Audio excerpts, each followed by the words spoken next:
Yo, what's really good, University of Miami Hurricane football fans? Your balls are 1219, aka Hurricanes, are back in the building. Um, do another live drive at 5. Ready to do another live drive at 5.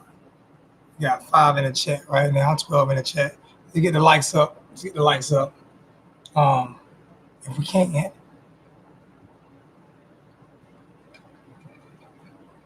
some good things. I heard some good things. I heard some good things that I really did like from the coaching staff and from the players again today. They seem to be focused. They seem to be even though we're not playing against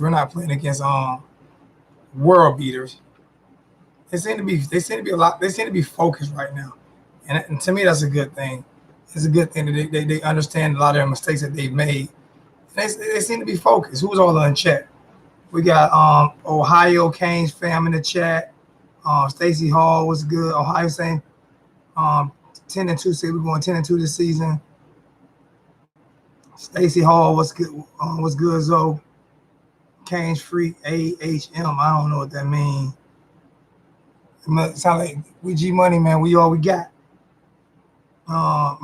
My Gene, we do better. Derek, the big homie, was good. Now we'll call Derek DL Kane, but then that would be he'd be a download Kane, and he ain't download. He really all the way out there. Justin Stevens was good. Ben Pratt was good. So you look happy today. I'm happier. I'm working on my inner self. And that exercise, even though I almost died yesterday, I started back exercising Sunday, and it's really good for your mind. It really is. Next couple of games, Kevin Everett. DeMonte Scott, Zoe was good. Sub Zoe. Cal, I can't pronounce his name. Howard. Next couple of games should be wins, of course. Get everything to come together, understanding everything. Most definitely. Now, you know I'm not showing that, Slim. You know I'm trying to do better. You already know I'm not showing that. What's good, Tony? Mark Jean is shows. Brian Show. Yo, what's up, Zoe? What's good, man? Everything, man. And Ohio Canes fam again, everyone's thoughts on the ESPN predictions. I don't get into. I keep telling people I don't get into the ESPN. I pay attention to Miami. I pay attention to the University of Miami. I don't pay attention to the ESPN predictions. I don't care about their predictions. I don't care about what they think about us. I don't care about how they feel about us. What I care about is University of Miami. And if ESPN gets it right, they get it right. Whether they get it wrong or right, it doesn't matter to me. All I care about is University of Miami. With that being said, I'm gonna hit this tidbit real quick. Like, if you guys have noticed, even in the live chats, when I get a lot of negative energy from some of the fan base or trollers, whatever you want to call them, I'm blocking them immediately. When I get negative energy in my chat after I do a video, you're getting blocked. Your comment is getting removed and you're getting blocked. There's a difference between constructive criticism and just being flat, just being blatant, negative, and disrespectful. And that's something that I'm not going to deal with. I'm definitely working on myself on getting better at being a better person. So in order for me to be a better person, I have to get away from the negative energy. So what I am doing is I am most definitely getting away from most of that negative energy that I have been getting from a lot of the fan base. So I keep telling you, if you don't like the show, you don't watch it. But when you bring the negative energy to the show, I can almost promise you that you will be blocked. I can almost promise you that you will be blocked. Serious. Your comment will be removed and you will be blocked. and we're going to go from there. I'm going to try to be as positive as I can. I have one more thing. Starting at the beginning of, I'm saying the beginning of November, not September, not October, but November. At the beginning of the beginning of November, for everybody who has signed up for everybody who donates to the PayPal, I'm going to do a $100 giveaway every month at the beginning of every month starting November. So I'm all the way through football season, all the way up to, I mean, probably all the way to the spring game, well, at least around the spring game. But I am going to do a $100 giveaway, which means I'll be sending back $100 to, you know what I'm saying, to people who donated to the PayPal. I don't know who gets the $100. I might just put names in a hat and randomly pick them. That way, it's not. I'll write names down and put them in a hat and randomly pick them. That way, it doesn't matter how much you donate, and stuff like that. Because the big donors will get stuff at the end of the year too. But I'm just gonna put names in a hat. Go look at who donated that month to the PayPal, and I'm gonna put names in the hat. And at the end of that month, I'm gonna donate. I'm gonna give $100 back to someone. So, and I actually got that from I got that idea from a YouTube blogger by the name of Corporate with a K out of Chicago. He started doing $100, then he did $200 to two people, $250 to two people. Now he had like $300 to three people, so almost $1,000 a month. And I would like to get what he had. So shout out to Corporate with a K. If you guys like YouTubers, this kid is funny as I don't know what, and he's a great rapper. I love listening to his videos. He does it for Cash App. I'm gonna do it for PayPal. So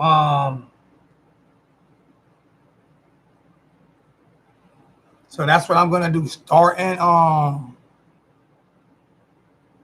September. I can't do it. I can't do it at the beginning of October. It's just too close.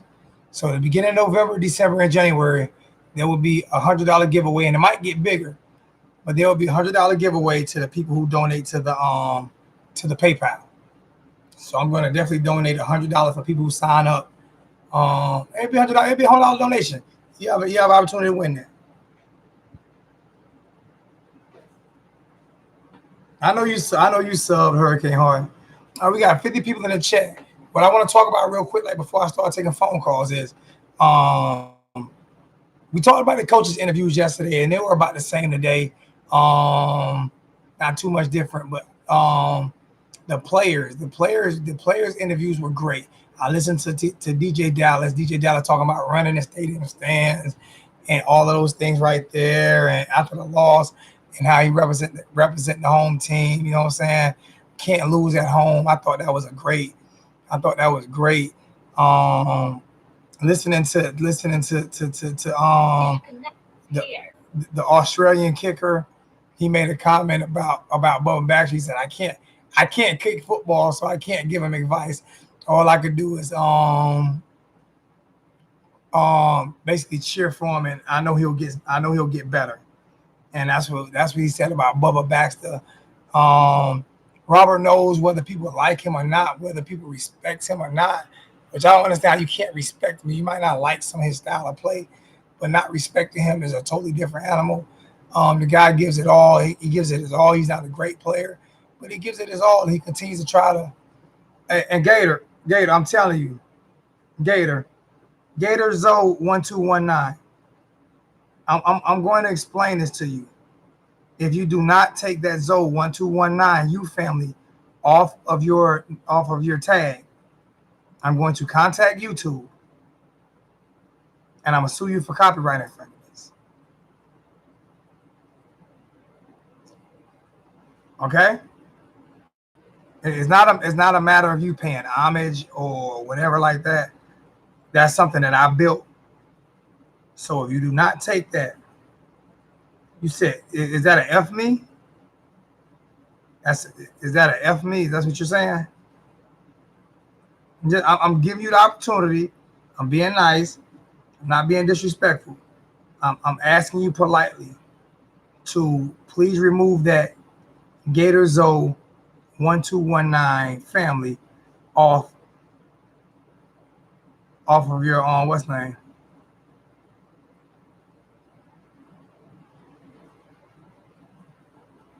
I'm gonna ask you again. I'm going to ask you again. And this time I will block you if you do not do it, you're gonna be blocked and I'm gonna contact YouTube.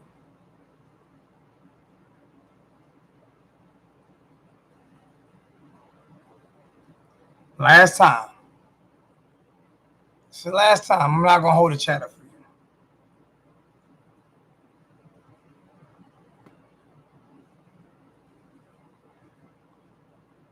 So either you're gonna remove it, I'm gonna block you, and then I'm gonna contact YouTube.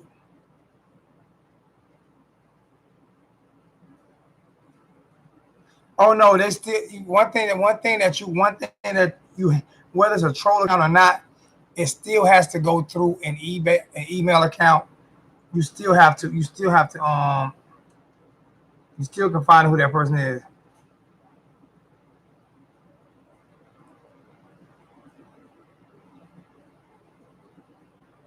I'm actually gonna let that one go in. I'm gonna let that one. I ain't even doing no cursing.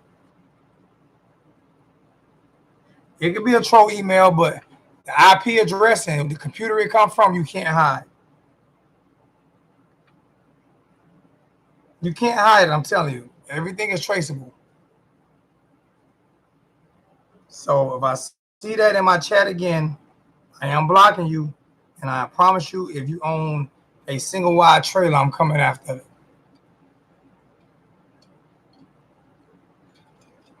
Wherever he at, I'm gonna find him.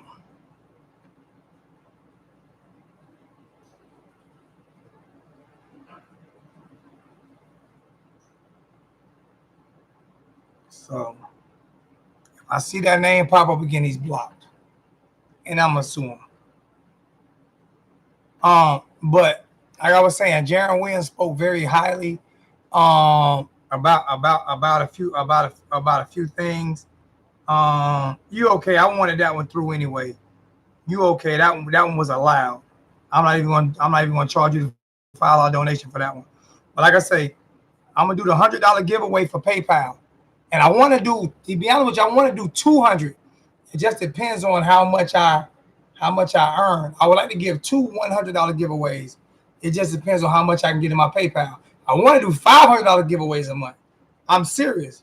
So it depends on how many donations I get into the PayPal, and that'll depend on how much money I will give back to the channel. What's going on, John? How's it going, my brother? What's going on with Jaron Williams? Jaron Williams, I love everything he said. I love everything he said about Nikosi Perry. Um, the one thing that I'm not gonna say I didn't like, but the one thing that you could see his how young he was. It was two things: when the red zone offense, when him not understanding when to take off or trying to squeeze the ball in. I think those are things that he needs to work on. I think he'll get better at that. And another thing is he didn't know that he was only 1 for 5 for balls over 20 yards, and he answered it like he was confused. Like, I didn't even know that. Those are things that you have to know. That means you're not doing enough film study on yourself to know that you're only 1 for 5 for balls, um, 20 yards or better. So you're saying that's something you need to work on. You are, in my opinion, that's something. Whether you're a young quarterback or you're an older quarterback, that is something that you should have known. There is no reason why you did not know that you were only 1 of 5.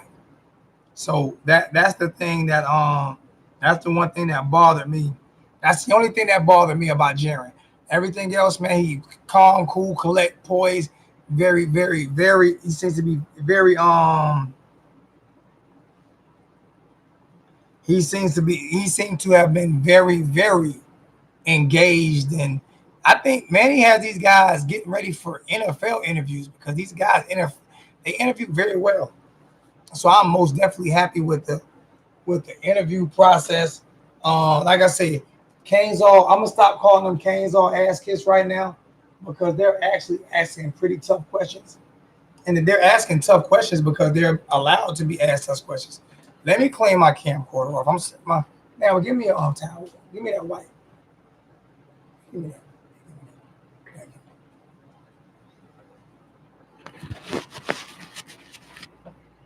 There we go. Not clear. Um, so yeah, I'm actually happy with what Manny is doing when it comes to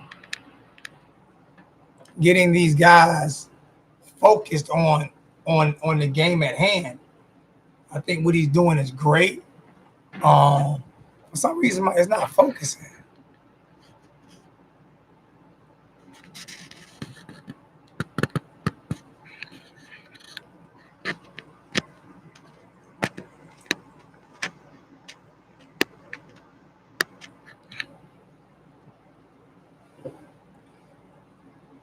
Oh, I can't get the focus right way. Um, this is a little different from my other cam. Other camcorder focus is a lot easier.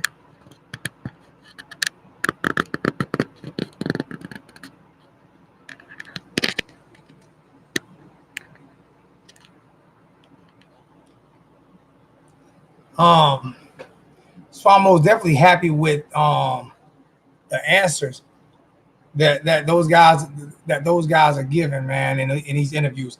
You guys go watch some of these interviews. These interviews are most definitely good. I have no idea why my camcorder seems to be so on my. It's a Logitech. Good cam. Let me turn this light on right here.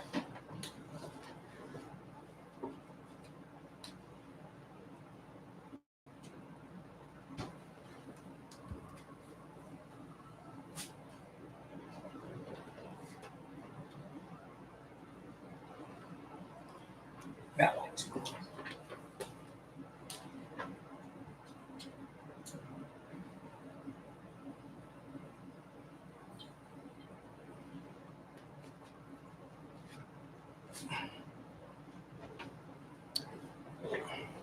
All right.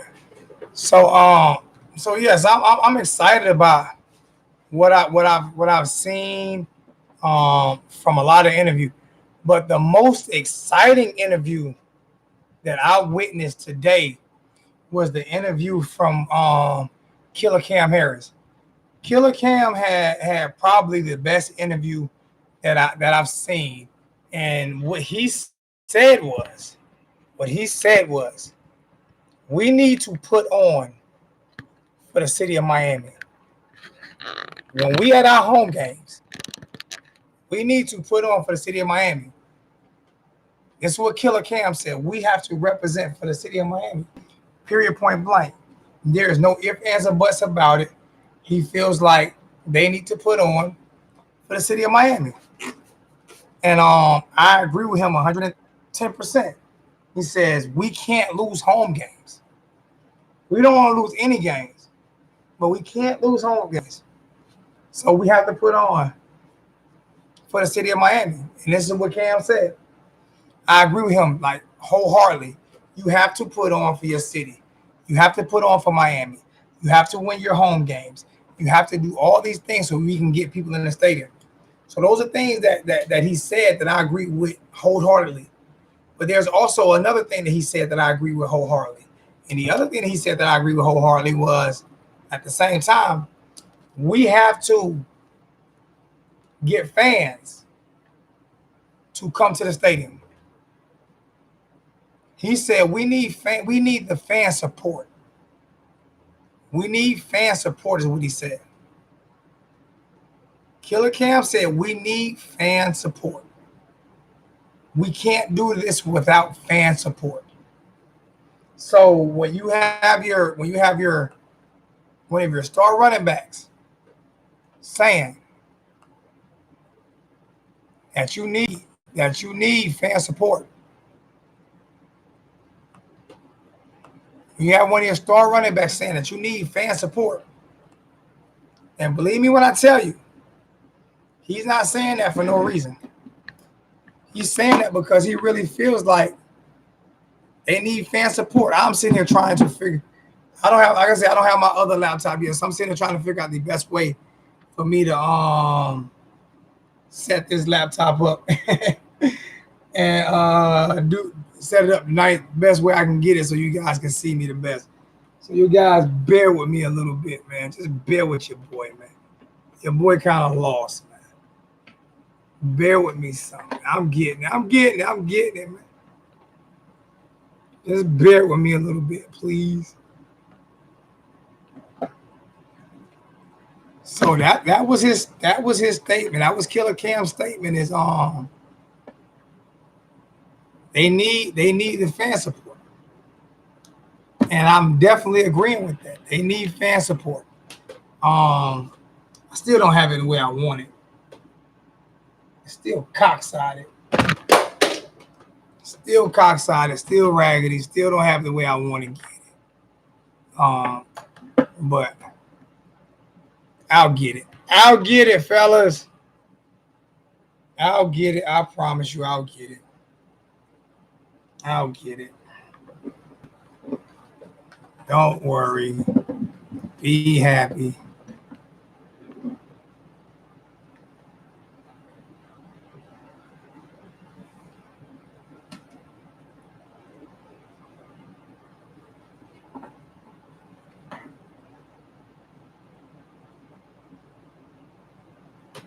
That might be the best I can do.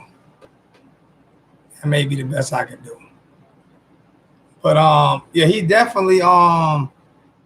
most definitely said that they need the support of the fan base. They need the support of the fan base, and the fan base needs to get out and support this football program. So those are things that Cam said, and I support him on everything he said 110% because he's right. They need more support from the fan base. The fan base needs to get out and get to these games and support these kids. That way these kids can actually have somebody to play for. And that's the main thing, is making sure that they have someone to play for. So besides that, man, I am going to go ahead and put my phone number in the chat and open up the phone lines.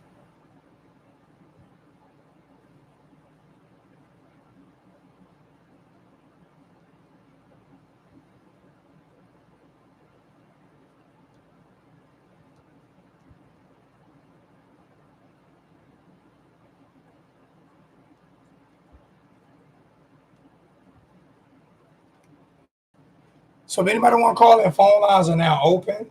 If anybody wants to call in, you can call in and let me know what you think about. Let me know what you think about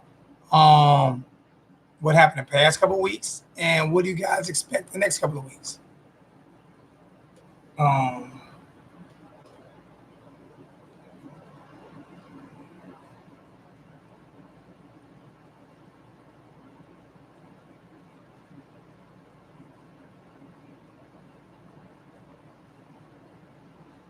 Yeah, that's what I'm acting like, man. But when I do it, I'm gonna do it right. When I finally get it done, when I finally get this thing situated, I can promise you, when I finally get it situated, it's gonna be right. It's gonna be set up the perfect way. When I finally get it situated, and it will be this year, I can promise you that. It will be this year. But I'm not a computer guy. I always told you guys I wasn't. Like for some reason, I can't get my camcorder to do what I need to do. I couldn't get it tight. But when I get it situated, I'll get it situated. Believe me, I tell you that. Once I get it right, it will be 100% right. But yeah, I am acting like an old person who doesn't know how to operate these things, because that's what I am. I am an old person. I've never been a tech guy. I don't like tech. Never been a tech guy. So it is what it is. But I'm trying. At least I'm trying. At least I'm trying my best. That's all I can say is I'm trying my best.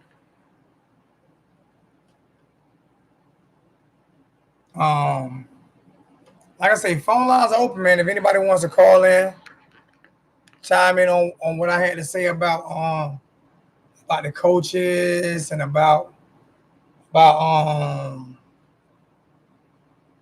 every time I move I don't understand. Like every time I move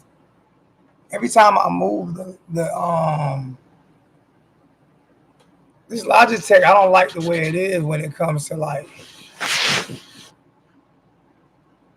it's like it has to refocus every time you touch it.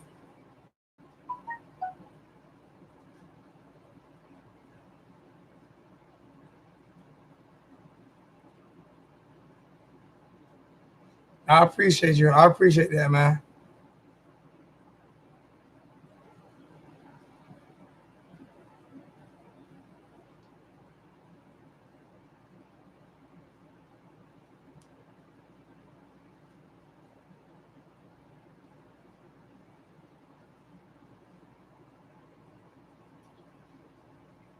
I'm waiting on some phone calls, man. Anybody want to call in? I'm waiting on some phone calls. Like I say, this live drop at 5, man. This is not for me, man. This is for you guys. This is not for me. This is for you guys to call in and tell me what you feel or how you feel about certain things, man. So come on, let me know how you feel. Let me know how you feel.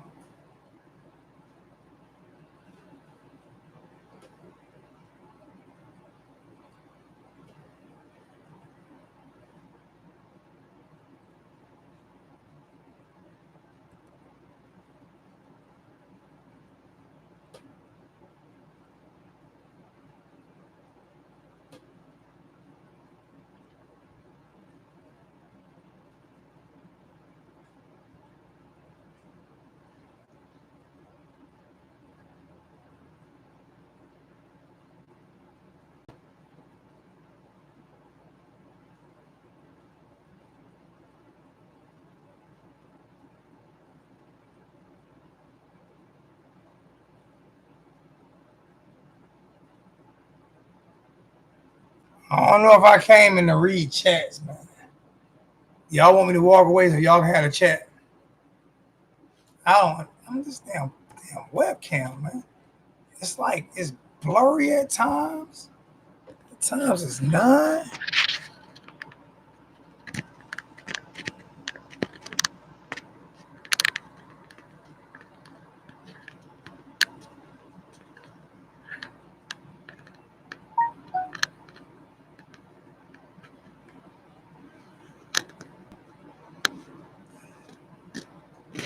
And there's no way to rotate it.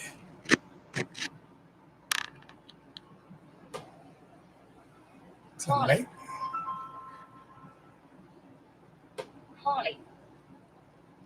Yo, who we got? It's Mr. Rubicon, so what's up? What's going on, Mr. Rubicon? I knew it was you, but I got to ask anyway. Yeah, I get you. What's going on, brother? Not much, just watching the kids, so hopefully they don't get out of hand while I'm on the phone with you here. +1-904443527. As soon as you call, the phone start ringing. Sometimes I just figured I'd talk about kind of how I see the rest of the season going, I guess, since no one else was calling it. You kicked me off if someone else called. No, ask me. You had been on for like 30 minutes. So I didn't kick you off. Oh. We had been on for a while. You go back and watch that. I think we was on for like 26 minutes. Oh, really? Yeah. When I was picking up my daughter from school, I saw you were going live. Sometimes you know how the school line gets. If you have to pick your kids up, it's forever long sometimes. Yeah. Anyways, I just think we'll win our next game. I mean, we better. I mean, we will, but oh my God, I can't even entertain the notion of not winning that game. What makes you so down? Like me, I was all for the undefeated season. Don't get me wrong, but yeah. I mean, Mr. Rubicon, this is what I'm gonna get on you at. You make it seem like we played Bethune-Cookman and Central Michigan 1-2 and lost. Here's my thing. I mean, you can't sit here and be like, oh man, we lost these games. We lost to great opponents. I think it's a matter of perspective, though. My perspective right now is what could have been this season had we not decided to go the growing pains route. What do you mean? See, my thing is, what is the growth? I don't care what coach you brought in. You could have brought in Vince Lombardi. You were still going to go growing pains. You're still going to go growing pains. I'm just being, there's no come on, man. These are kids that you're working with. What was Nick Saban's, when he went to Alabama, what was his first year? What was his record his first year? Okay, you want to talk Nick Saban? What's Urban Meyer's record? And then you give him first year. That's not what I'm asking you. What Kirby Smart do? He's a first-year coach, but I'm just saying, like, I would have rather seen us go after someone with more experience. Well, that didn't happen. That did not happen. That didn't happen. So get past that. I'm asking you a question. No, that's what I said, though. No, I'm saying, what was Nick Saban? I'm saying I can't get past it. If you can't, mad about it. So what's the point? That's my perspective, though. You said why do I act like we started off with Central Michigan and Bethune? I'm just telling you, that's my view. That's my view. It's like, okay, here we go again. Like, I agree Manny shouldn't get fired. I agree. I'm not calling for Manny's head. I am calling for Blake James's head. It's not Manny's fault. He's the head coach. First off, when Manny become a great coach, you're gonna be like, oh yeah, because he's gonna be a great coach. No, but yeah, I don't think that he won't necessarily. I'm not saying that he could never be. Some people are pissed off with Manny and they want him fired and they think he'll never be a great coach. I'm not even saying that. You know what people are those? You know what people are those? The people who don't even watch football, don't go to games, they in message blogs. Because you know I like Manny Diaz as a coach. I just don't like that we are his place to learn on the job, because pretty much any coach that came in, not any, but almost any coach that came in. Didn't you want Cristobal at one time? Huh? Didn't you want Mario Cristobal at one time? No, I wasn't a Mario Cristobal guy. No. Who did you? Although, if I'm being honest, though, his resume. Well, I don't know. I guess it would have been about. If I had to pick between Cristobal or Diaz to start the year, if you're asking me that right now, I probably would have gone the Cristobal route. Probably. I'm not saying you're wrong for that. What I'm saying is, what was Nick Saban? Yeah. What was his record in his first year at Alabama? He was little guy ate crap again. This guy, he's just learning to walk, so he's hitting his head on everything. So sorry about the baby in the background there. But no, he took over. First of all, when you're talking about Saban, like, he gets all the patience in the world because he had just won a national championship at LSU and built their program into something dominant. Okay. And Alabama kind of knew what they were dumping cash into that man. They were dumping cash into his coaching staff. Who did we play? He went out and got the best guys. Who did we play the first 2 games of the season? Gosh, it's mine. Okay, just Florida and North Carolina. Go ahead, just tell me your point.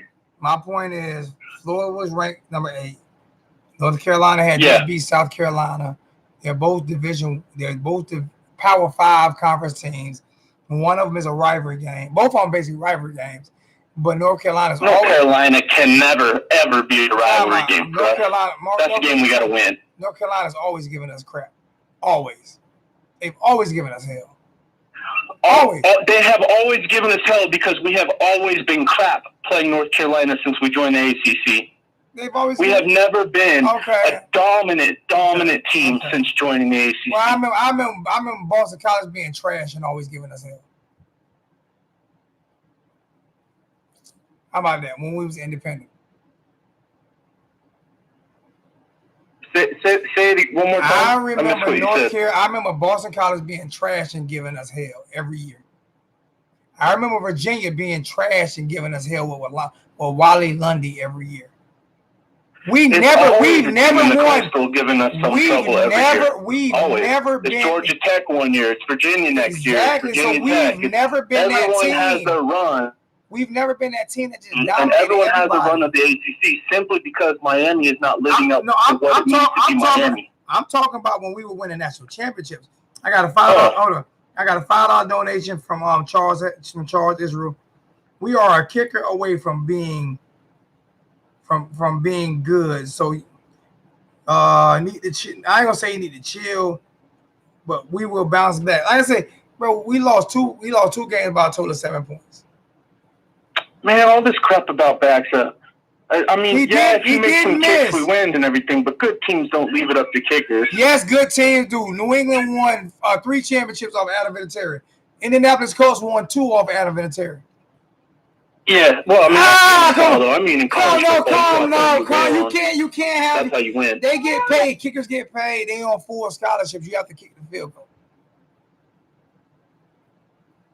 You can't have your cake. You can't have it 2 ways.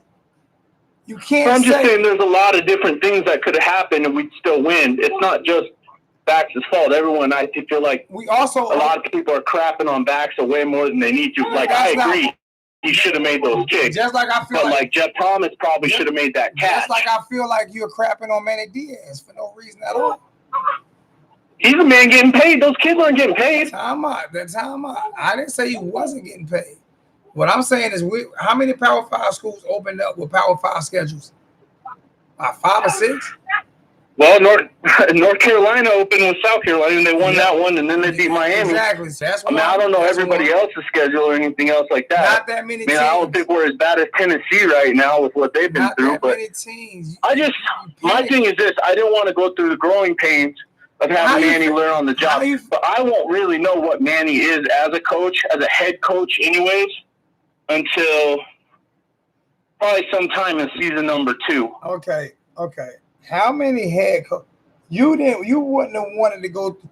You wouldn't have wanted to go through the growing pains with Bronco Mendenhall, right? Oh, my bad. He was a head coach, but he still struggled in Virginia, right? Well, but don't ask about Bronco, because I have family that played for Bronco, so that's something different. I'm just saying, but he still struggled at Virginia last year. We went through growing pains with a 15-year head coach and Mark Richt. We're just always going through growing pains. Always. That's all our program does. Growing pains. It's not. We got 5 national championships. That's not what we always do. We've just. I tell you what. Alabama went 17 championship, and then we started sliding downhill with Larry Alabama went. It's been Randy Shannon's growing pains. Bro, it's been Al Golden's growing pains. Alabama went 17 years. 17 or 18 years without playing for a national championship. Yeah. Come on, I mean, this happens. Let's build a foundation. Well, you got to realize since 2012. I'm not saying Manny won't be the foundation, but I would have loved to see a bigger name coach with more experience come in. Someone like Stoops from Kentucky. Someone like who? Someone like that. Who? Stoops. Oh, damn. Stoops failed at one place and was good at another place and failed at another place. He failed a couple times. Am I wrong? But see, am I wrong? Am I wrong? All right then. That's not a yes or no question. So I'm trying he might answer the question for you. He might have failed at Miami. I don't know. He might not be a Miami type guy. Now, if you want to coach our secondary on the. You want to talk about somebody? The person I would have loved to get would have been Mike Leach. That'd have been my guy. Dude, I would have loved Mike Leach. That was my guy, but I didn't get Mike Leach. Just Manny, in my opinion, should be cutting his teeth at Temple right now. Manny, he shouldn't be cutting his teeth at Miami. Miami's not the job for people to cut their teeth. You say that right now. You say that right now. And by the end of the season, I'm willing to bet you'll be changing your tune. By the end of the season, I'm willing. Matter of fact, I ain't even got the money to bet, but I have it at the end of the season. Bet me $100 you'll be changing your tune by the end of the season. I don't bet. Okay. That's not who I am. I don't be betting money or anything. All right, bet me a Miami Hurricane Cup that you'll be changing your tune by the end of the season. By the end of the season, what am I supposed to be? What am I supposed to be? We'll be way better. I'm going to be like, oh yeah, Manny's definitely the guy going into season 2. You'll be definitely saying that. Bet a Miami Hurricane Cup. I highly doubt that. Bet a Miami Hurricane Cup. You want to bet on Miami Hurricane Cup? Okay, fine. I'll bet you Miami Hurricane Cup. Bet on Miami Hurricane Cup. You'll be changing your tune by the end of the season. I might be by the end of season 2. No, by the end of season 1, you'll be changing your tune. Okay. Well, you got a lot of confidence in him. Again, I do think I got a lot of confidence in you too. That's why I love taking head coach. But I'm so sick of waiting for one day. You know what I mean? I mean, we took in a 15-year veteran last coach. God, man, it pisses me off because that hire should have worked. Hey, I knew it wasn't gonna work, and I told you it wasn't gonna work before we hired him. And you was all with him. Well, you were all with him. You were all with him, and I was arguing with you then, telling you that dude is trash. 15615. Well, what was his record his first year he was there? It wasn't his record. It was Manny Diaz's record. I mean, that 10. No. Give them that 10. I ain't giving him no credit. Manny Diaz. That's the only thing. That's the only thing I give him credit for was hiring Manny Diaz. Because our offense regressed. What was Mark Richt's record when he had a 10-win season? First season. Second season we had 10 wins. First win. No. I want to know his record in his first season. Probably was like eight wins. Was it 8? Might have been 8. Was that the bowl win over West Virginia? Yeah, that was the bowl win over season.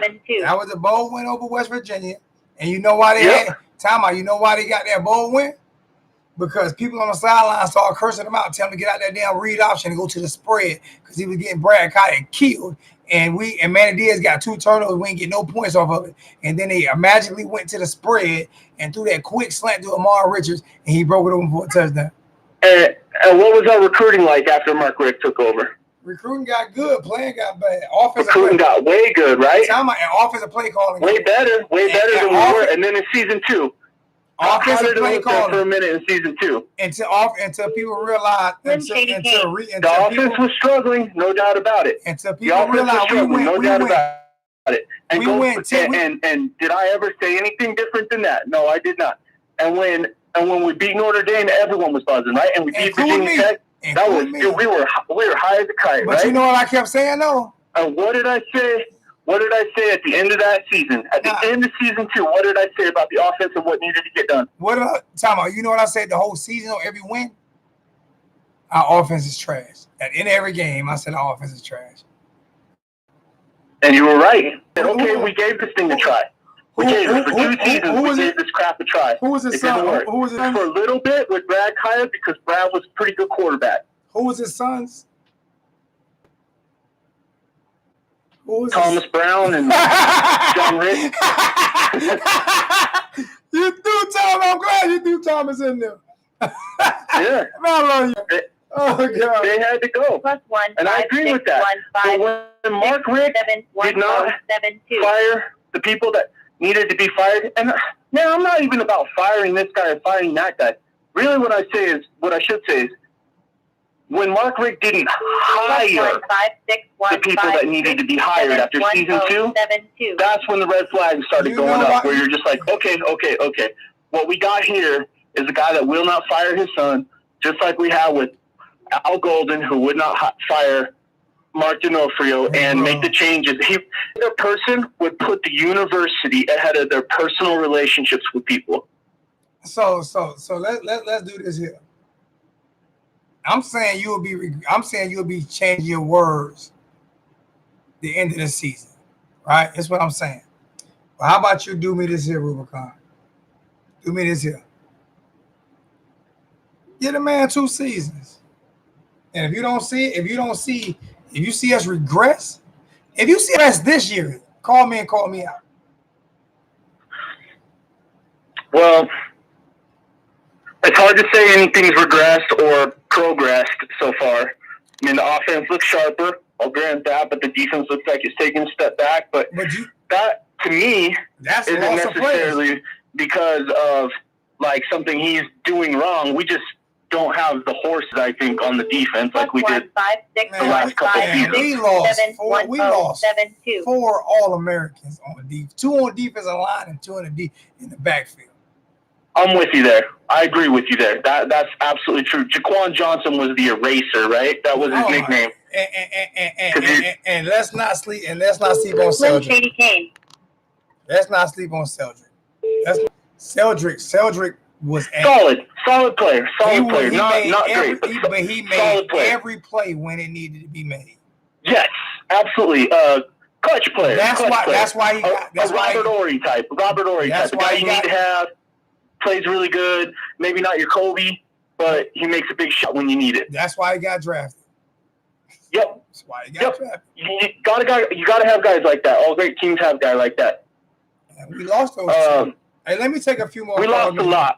Defense lost a lot, and the linebackers have always kind of been overrated, in my opinion. Good players, the linebackers are good players, but they're not like explosive freak athletes. After Shaq, and neither of them hit like a Denzel Perriman, right? Like Perriman, like he could kind of get twisted one way, come back the other, and just barely get a hit on a dude and blow him to pieces. I blame Manny Diaz and Mark Richt for Shaq Quarterman for letting him be the ambassador instead of letting him be a football player. That's what I'll put on Manny. Because his first year, he was a thumper. I don't know what happened like after that. He started doing too many interviews. Yeah. Nice guy or whatever, face of the program kind of thing, and not like dude, forget that. Kill everything that walks. Exactly. Let me take a few more calls, Mr. Rubicon. I appreciate you, my brother.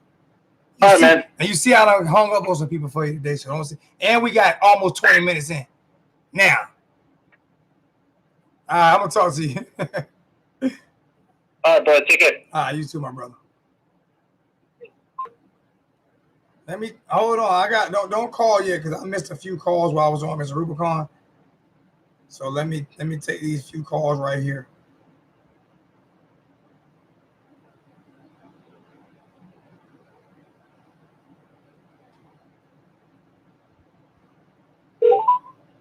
Hello? Yo, who we got? Turn you I can hear you in the background. Oh, you can hear me in the background? Yeah, I can hear I can hear myself in your background. Oh, let me press mute real quick. Hold on 1 second. Yeah. I know you want to hear yourself talk and everything. No, but can you hear me now? Yeah, I can hear you. I can always hear you. I can just hear it in the background. Right. Anyhow, my name is Tony G. I'm a big UM fan. I stay in West Palm Beach. I go to all the games, season ticket holder. You said you're a big who? Big Hurricane fan. Oh, I thought you put an F on. I was about to hang up on you. Then I got. Yeah, the fans need to relax and come down a little bit, man, because Diaz is getting us in the right direction, man. It doesn't work out the first year sometimes, man. This guy is a kick away from winning the Gators game, and he's also another kick away from beating, or field goal away from beating North Carolina. You know, and also too, keep in mind, people. I mean, if you're watching the game, you got two offensive line freshmen. One on the right-hand side, one on the left-hand side. You know, you got the freshman from South Carolina. What was his name again? The O-line? I can't remember. I'm not even about to say a lot to you. Yeah, you got the tackles, and you got another freshman in the other side. And also, too, keep in mind, too, you got Jared Williams. He's also young, too, first year start, you know, in college. I mean, you got a lot of upside. Zion. There's a lot of upside right now in this team. You know, we only going to get better. Time out. Can I say something? LSU Tiger, you're gonna be the next person I block this year. Because every time you come in the chat, every single time you come in the chat, there's nothing but negativity about everybody that we play or about us. And you're an LSU Tiger fan. Okay? I'm just being honest with you. I'm telling you guys, when I'm telling you I'm doing away with the nonsense this year, I'm doing away with the nonsense this year. Okay? I'm trying my best to run it the right way. So if you continue to play with me in my chat, I don't care who you talking to, I'm going to block you. It is what it is. If you have nothing else better to do, then go start your own channel. Because that's what I'm doing to people now. If I go down to 10 subscribers, it is what it is. You can laugh all you want to. One more negative comment, you'll be laughing on somebody else's channel because I'm blocking you. Just let you know that. Go ahead, my bro. Yeah, so, you know, we have the young offensive lineman like you said, I'm reading some of the comments, like, the first year coach Kirby, Saban, Debo, who else? Just a whole bunch of coaches. When they first get in there, they have to get their own guy. I mean, we haven't even give this man a year yet of recruiting class. A year? We ain't getting 2 days. I'm sorry. Say it again. I couldn't hear you. A year? We haven't given him 2 days. Dude, we haven't even given this guy 3 games, 4 games. He haven't even get his own class yet. As a matter of fact, Diaz is a hard worker. He's going to have a decent class this year. Plus, you got to understand the linebacker that came in, Huff. You got Brooks. Those linebackers going to be better than Quarterman. I think when Quarterman is gone, our linebacker is going to be young, but I have trust in Huff and also the young guy from Miami Northwestern. What's his name? Brooks. Sam Brooks. Sam Brooks will make up for things that Shaq couldn't do. Shaq can't go sideline to sideline with like 4 speed. But I guarantee you, Sam Brooks, next year is going to be different. Our offense is going to be way better. Man, give this man some time before y'all go crazy, man. I went a little crazy too. I hate losing. But at the end of the day, you can't build something in 2 games. People just exaggerate this shit, man. Look, we've been losing for a minute, right? How long? 15 years. But that's cool, then lose. I have some. Your phone is breaking up. Hello? Breaking up? Yeah, your phone's breaking up pretty bad. Oh, I don't know if it's you or me, but I know your phone is breaking up pretty bad. And it might be me. I don't know. Yeah, it's saying I need to retry my connection. You can hear me now. Pretty much, man. Diaz did full 2 years, man. That's all we need. Something happened to my video. Something happened to my video on my phone. I don't know what it is. Hello?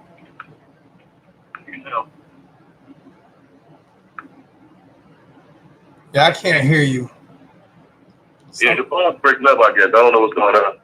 Yeah, something's going on my phone. Yeah. Well, what do you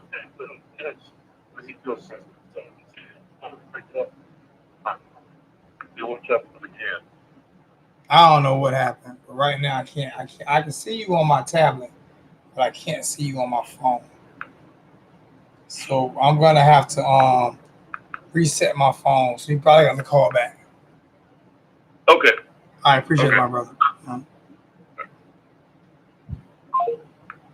I don't know what's going on with my phone, but we got 104 in the chat right now watching.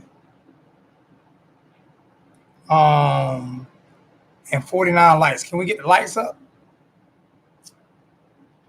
Can we get the likes up?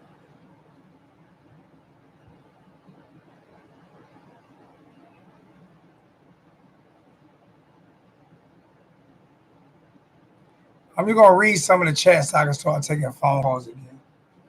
So I'm just gonna sit here and read some of the chat. What's going on in the chat right now?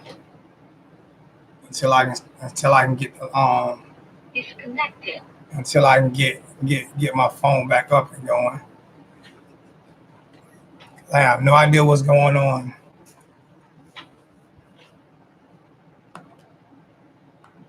I don't know what happened.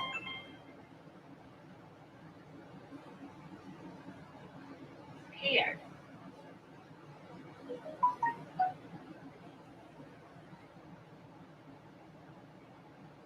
All I know is I'm not liking the way my Logitech camera working today. It doesn't seem to be working right for some reason. What it is. It just seems to be garbage today. What's going on with this thing here, man?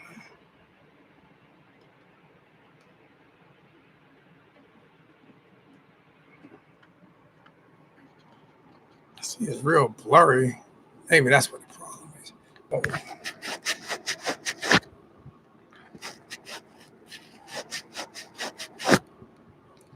I think that might be a little better.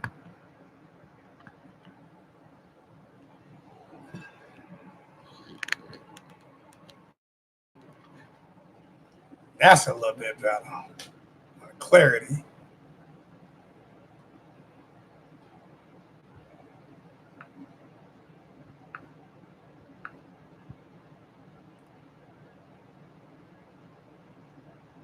Sorry about the technical difficulties, people.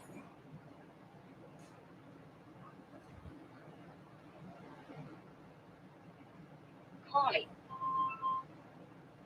Slim, hold on. I'm gonna call you back. I got to make sure I can get in. Call you back. All right, I'm back in. I'm back in. I'll call you now. I didn't know what happened.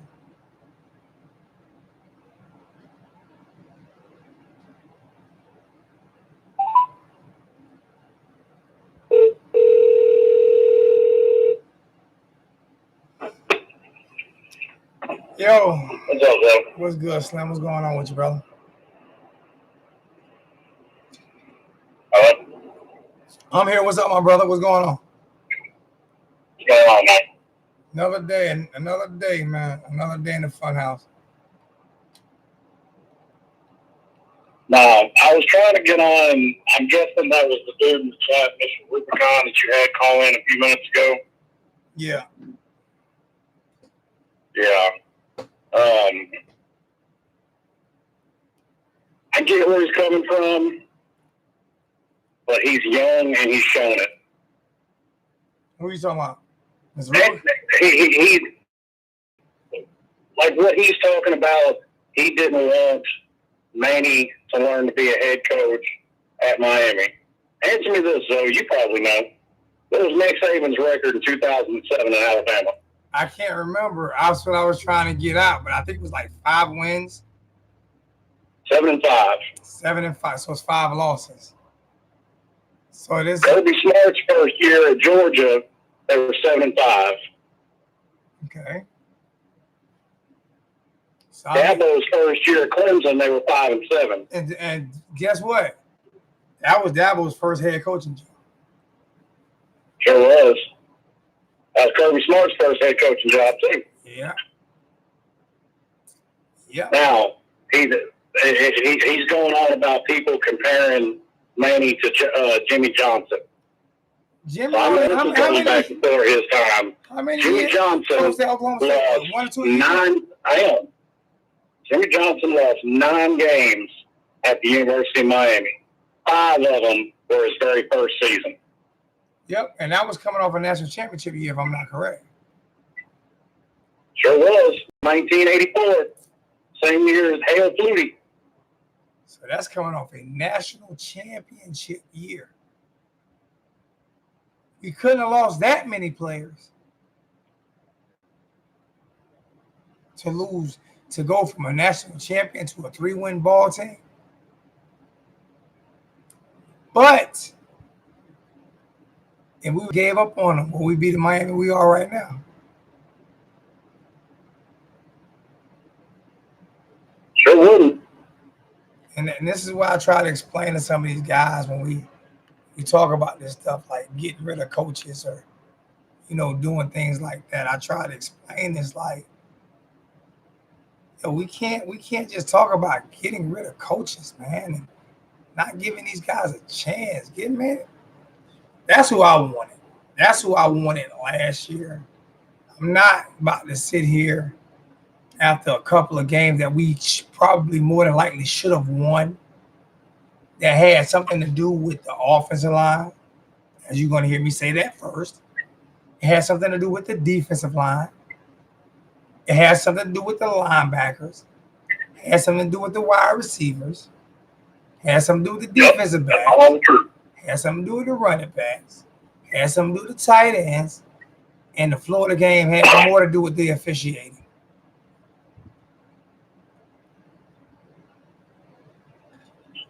I don't like to blame officiating too much because you can call out I know, but me and you, about any game. but me, you, and Jay was in there going crazy in Duffy's about the horrible calls.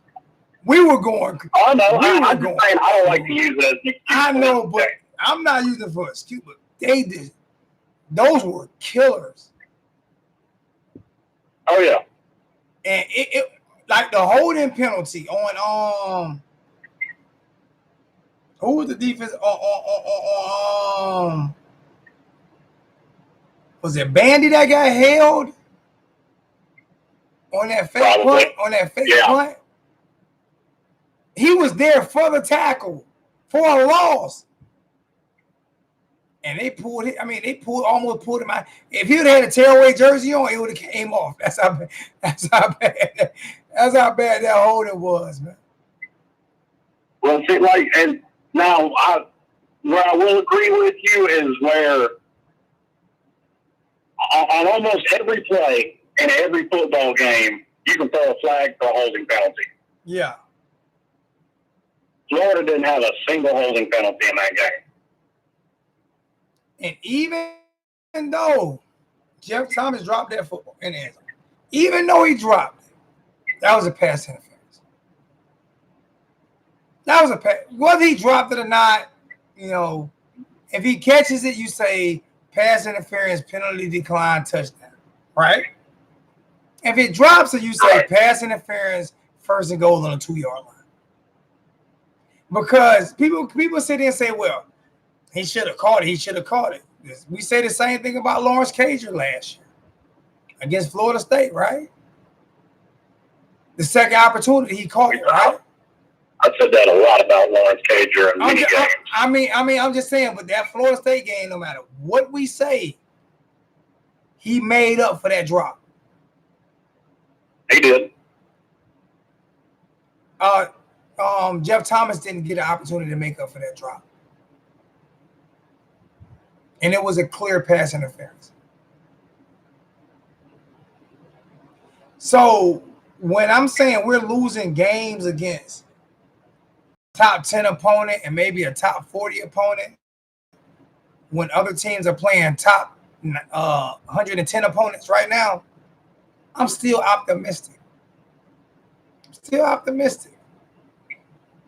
I'm not. I'm more than optimistic because even though we're 0-2, we're still better than Florida State. And what bugged me out is Florida State is a dumpster fire. You and 786 was telling me I'm too far ahead of myself. So I mean, it's not like people weren't warning me. I was just being hard-headed. Fact. That's why I've been accused of being hard-headed more than once in my life. But see, that's why I got people like you, 786, and Jay Blake. Why do you think? How often do I get mad at you for you telling me I'm wrong? Be honest with you. I need people that's going to be telling me I'm wrong in a respectful way, in a way to like 786. So you wrong, and I might argue the point, but usually I'm wrong when I'm wrong. So I was wrong. So I mean, what? Now I move on. You see what I'm saying? I was wrong. You don't say you're wrong and then don't admit to it. You and 786 was 100% right, and I was 100% wrong. Now I move on. You see what I'm saying? And there have been things you proved me wrong on too. So I mean, ain't the end of the world. No, this is why we have these discussions. What is this, Clark? Hey, breaking news: Coach Diaz takes Temple job because Miami fans are wishy-washy. You know what, Clark? Hey, I can't even argue with you. I can't even argue with you on that. I can guarantee you, if I gave Slim Shady all my season tickets, he'll find a way to make it to every home game. I don't know how he'll get there. He'll find a way, though. He live in Tennessee. We got people in Miami that won't even go to damn games. Miss me.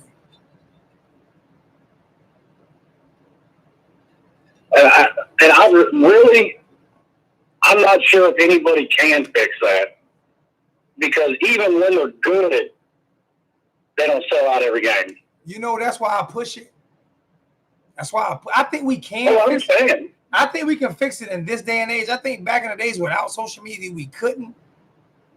But I think that's like, I don't know if I told you about it yet, Slim, but you obligated to come anyway, whether I told you about it or not.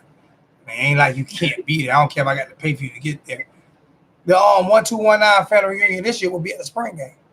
And it'll be a little different. We're going to barbecue outside. We're going to have a ball. We're going to have a DJ. We're going to barbecue outside. And it'll be at the spring game this year. You know what I'm saying? just to have fun to start the season off right. You see what I'm saying? So we're gonna do some things. We're gonna do things differently to let the fan base know how much we care.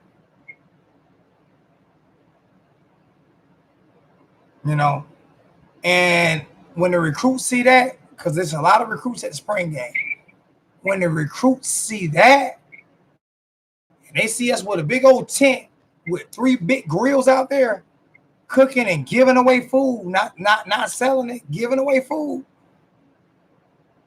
I don't care if I got to spend my whole income tax yet. When they see us giving away food and giving away drinks and telling people what we need to do to money, I think things like that is what will help. Might not help with everybody, but I think it'll help.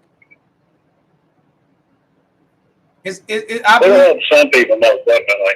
Yeah, it won't help everybody, but I believe it's people like mine and yours and 786. It's our responsibility to do whatever we can do to push this football program.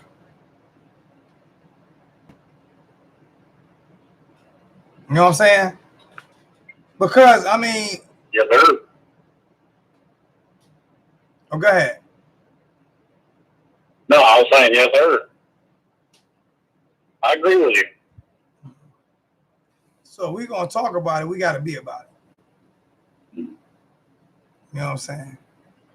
Let me take a couple more calls, Tim. I'm gonna call you for the show over and let you do the closing remarks today. I'm not gonna be on too much. I'm not gonna be on for like another 40 minutes. I don't even think I've got. All right.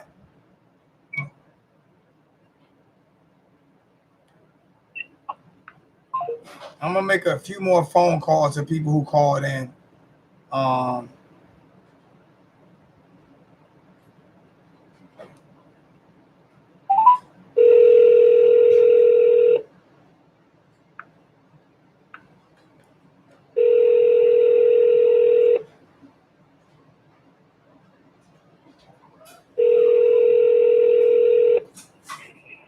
Hello? What's going on, family? Who we got? Hey, Joe, what's going on? What's good with you? I'm $25. How you doing, Joe? I'm good. Hold on. I got a $25 donation from Tanika Walker. Tanika, thank you. Thank you, Tanika. Good. Thank you so much. I really appreciate it. Like I said, I'm doing this PayPal challenge. To everybody who signs up for PayPal, starting in November, you will have an opportunity to win $100 at the end of the month. And I'm gonna try to get it to all the way up to 5 people who can win $100 at the end of every month. So if you don't have PayPal, sign up for PayPal, and it does not matter how much you. I'm gonna sign with PayPal. I'm doing Venmo right now, but I'm gonna get on PayPal. I got Venmo, but I don't know how it works yet, and I don't want to do too many different things. And PayPal owns Venmo. Did you know that? Say that again? PayPal owns Venmo. Okay. Yeah. No, I didn't know that. I just deal with Venmo because my son, he's in the Navy, so every time he does something for me, he just kind of like he goes through Venmo with. I think the only thing I like about Venmo is you can see how much people make and spend and stuff like that. I don't like it. Yeah. Hey, I know I heard you one time you was going through a divorce. I've been through 2 divorces. I can tell you one thing though. On the other side of it, once you get on through it, man, it's like the world off your, it's like the world of the shoulder, just come off your shoulders. I'm getting the better. The world is off your shoulders. Too. I'm getting better and better as I go. Come in, Naomi.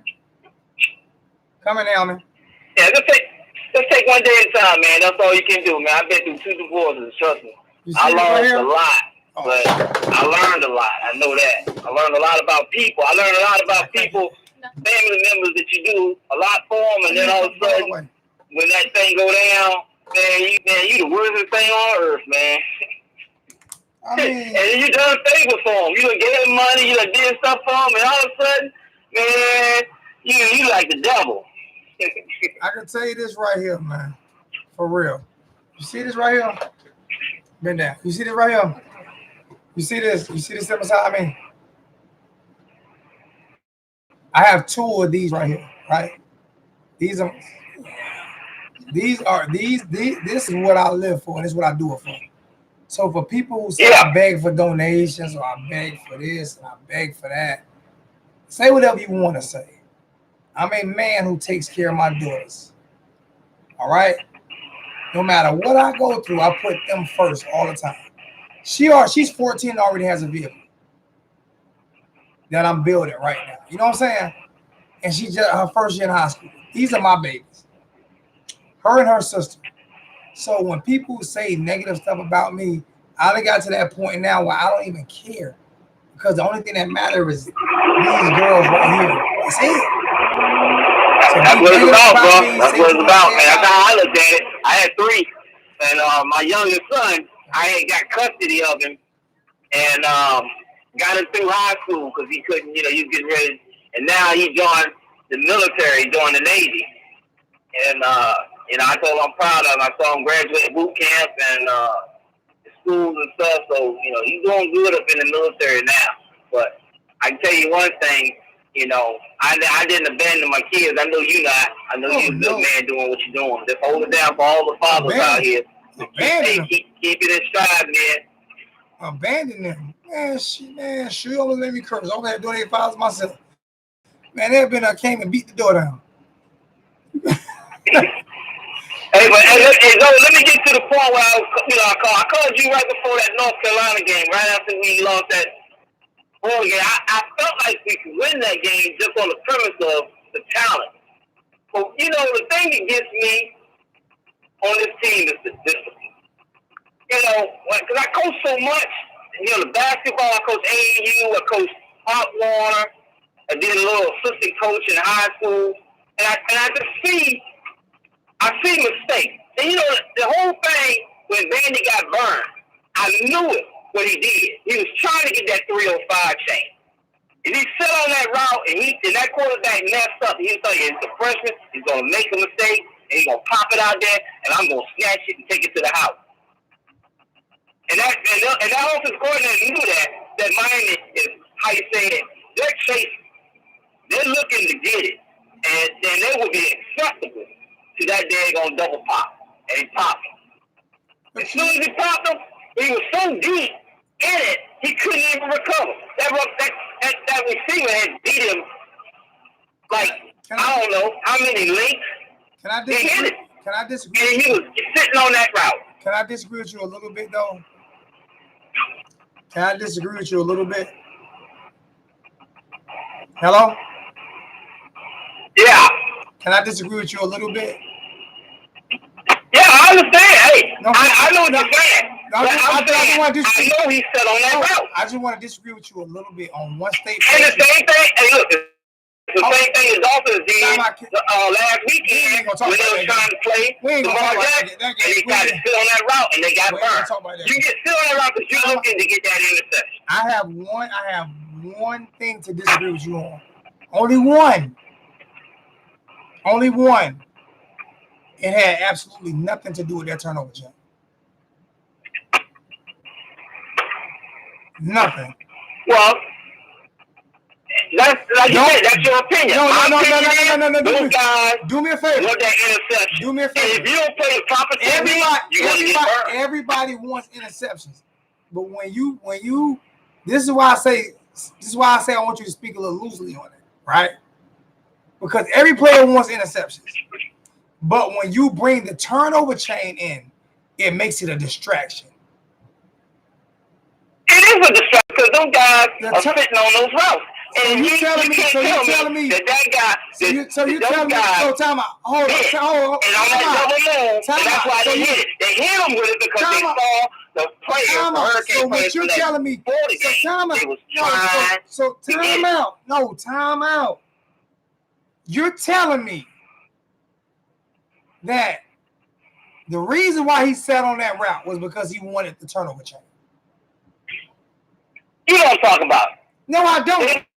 They want to turn over. They want to get an interception. They want to get a touchdown and stuff like that. I disagree with you using a turnover chain as the reason why, because now that can become a distraction.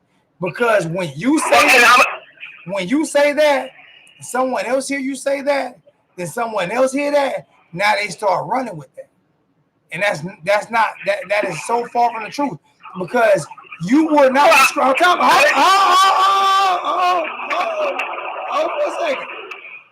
You were not screaming. I ain't saying that anybody will run with it. This is just my opinion. No, but I can tell you, I can give you proof. Where you I can give you more proof. On that 4th and 17, if you look at the play and you go back and you review it, it was 2 guys that was out of position and they was headhunting. The only one place they could go was underneath, but they got slipped behind them. That's how he got it. That had nothing to do with the turnover chain. It has nothing to do with bad coverage. Guys are not playing. Bad coverage is because guys are headhunting. They're looking for a turnover. They're looking to pick it. Oh my. And you're not playing the proper technique. So if I see it all the time. So if he didn't have a turnover chain, he wouldn't have did that. If turnover chain went out there, he wouldn't have did that. I don't think that he would have did it. I don't think if you teach a proper technique and you get those guys, you say, look, if you make the proper technique, your tail is coming out of that game. You play around. How old are you? Next play, you come and sit beside me. You telling me that every coach in college football, high school, Pop Warner, they never told a young man that you play out of position again, you're coming over to me. You're telling me your age. Am I right or wrong? You're telling me your age now. You about 60. I'm 48. I'm just telling you straight up. 50. I coach young men. I coach I don't care who I you see coach. 2 receivers run the same route. Who was number one? And I said, who ran the wrong route? And I said, that guy, who was he number didn't want to one? go because he wasn't the primary receiver, and he ran the same route as the first receiver. Who was number one? Right or wrong? Who was number one in turnovers the last 2 years? I can't disagree with you, man. It is. Okay, so what are you talking about turnover chain? I'm not saying that what is Miami is number one in how you say it, interception. What I'm saying is that North Carolina game, you're not going to blame that. Yeah, but you're not going to blame that on the turnover chain. Don't blame it on headhunting. Blame it on being out of position. Blame it on whatever you want to blame it on. But blame it on the turnover. If you look at every team, okay, let me say this. Right now. Every team Every team wasn't ranked number one. The discipline on that team. Yo, who did we lose? We lost 4 of the best players on the defensive side of the ball. We playing freshmen. You just had Louisiana Monroe almost Florida State. Bro. You trying to say that they have the same talent as Florida State? Florida State has a discipline problem too. Oh my God. We lost the number one defensive tackle in the nation. We lost one of the top 10 defensive ends in the nation. We lost a top 10 defense. We lost a top 10 defense. Keep giving excuses. If guys play and you play sound football, we would have won that game.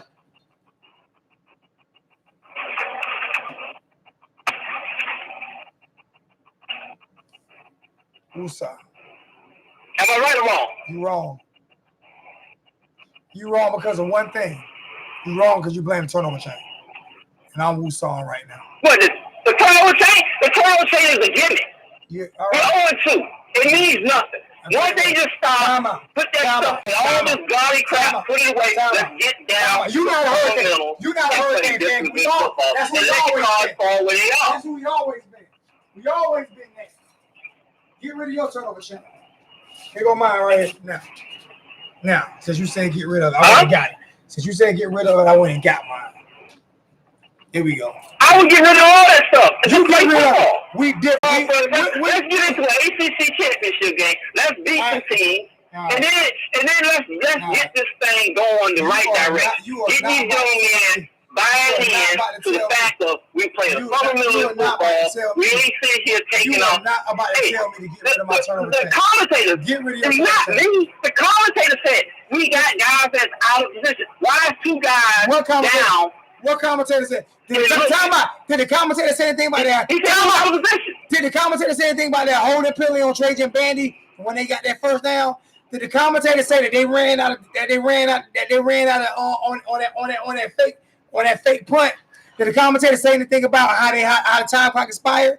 Did the commentator say anything about them picking up that pass interference flag in the end zone on Jeff Thomas? Oh, but I guess the turnover chain had something to do with Jeff Thomas dropping that ball and fumbling the football, right? That's on the turnover chain too, right? No. That's what That I'm right saying, there man. is Thomas. It's Thomas not sitting there and locking in and being focused. That's Thomas. You killing And as far as the kicker concerned, I ain't like you. I agree with what you said. That whoever came in there and started doing death threats and saying stuff I ain't crazy talking about that. those kickers I'm talking and stuff about. like that. I ain't in all I'm that. talking about on the kick What return. I don't like is when some of these young people are not disciplined, and that goes to the coaching staff. They got to get these guys in the film room, and guess what? Everybody that made mistakes, come see me after practice. Do you know? We got to get a conversation. You talking easy, but how many teams play 2 Power 5 teams back to back to start the week? This is why they have those warm up games. Let me say this, Florida. I'm gonna be honest with you. Let's just be honest. I don't care what you say about it. Not a top 10 They're team. Power 5. I said Power 5. And North Carolina. I said I'm Power 5. For North Carolina. I don't know if North Carolina is really North Carolina. I'm gonna tell you, it's only real three teams in the coastal that I'm worried about. Power. And I'm gonna say this, Duke. I think Duke is better than North Carolina. I said play against Alabama. I said Power. They was a lot better than North Carolina. And guess what? We had a hard time with North Carolina. What you think Duke gonna do? I said Power. They was hanging toe to toe with Alabama. I said Power 5. You know why they probably was hanging toe to toe with Alabama? Because that was Alabama's first game. Yeah, but they was doing some stuff. Cutcliffe got something going on. Cutcliffe got something going on. But the thing is, Cutcliffe been there 32 years. And Virginia's real. Virginia's real. And I'm gonna tell you, don't sleep on Georgia Tech. You know what I'm gonna tell you? Don't sleep on Miami. Call me back. I'm just saying, if they don't get that discipline thing situated, we can agree to disagree on it. On the turnover chain. I see what you're saying. I just think that let's get somewhere before we get to all this on the turnover chain and touchdown rate. That's neither here nor there. But we can agree on one thing. There's a discipline problem on that team.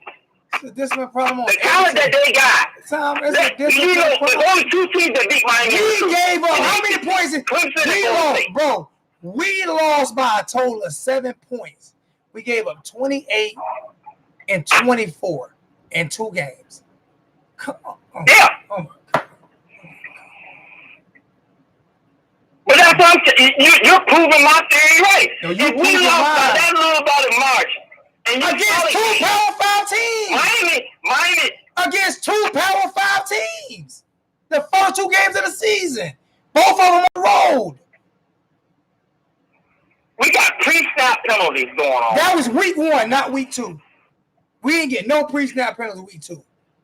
That's week 1, so that got fixed. I gotta look back at that. Go back and look at it. I can't. Go back and look at it. I can't say on that. Go back and look at it again. Go back and look at the game again. Go back and look at it. We had any pre-snap Go back and look at it. on that. Go back and look at it. I think we did. No, I'm not sure. I can't argue that. No, we didn't. I can. We didn't have. I'm telling you, we didn't have no pre-snap penalties in week 2. I gotta look at that again. Go look at it. We had 1. I'm telling you. Okay, we had none. And even if we had 1 compared to 6 or 7, that's not an improvement. What you name me? What team? You name me what team don't have false starts? Even Alabama. So you telling me I'm just saying it's a discipline problem on that team. No, it's not. It's a discipline problem. And I'm gonna tell you right now, it's going to show in the next few weeks because guess what? If you can't get these young in, the line to go where they're supposed to be and focus in and where they're supposed to. Because I'm gonna tell you what. Where do you live at? It's not just me. Where do you live at? Pinky, I live in West Palm Beach. I said Pinky came on there and said it too. He said it was a communication problem. Communication and discipline, 2 different things. Communication and different 2 different things. Ezekiel, you live in West Palm?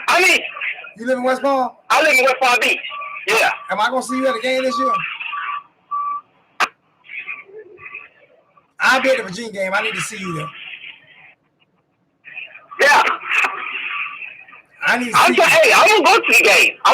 Because I plan on trying to give you a couple of games under my belt. I'm just saying it's a discipline problem. I'm not sitting here saying that I'm jumping off the Hurricane. I've been with the Hurricane since 80. I'm just saying it's a discipline problem. I see it. I see guys doing. Look, even Pinky said it. Pinky said it's a communication. That's just small talk saying.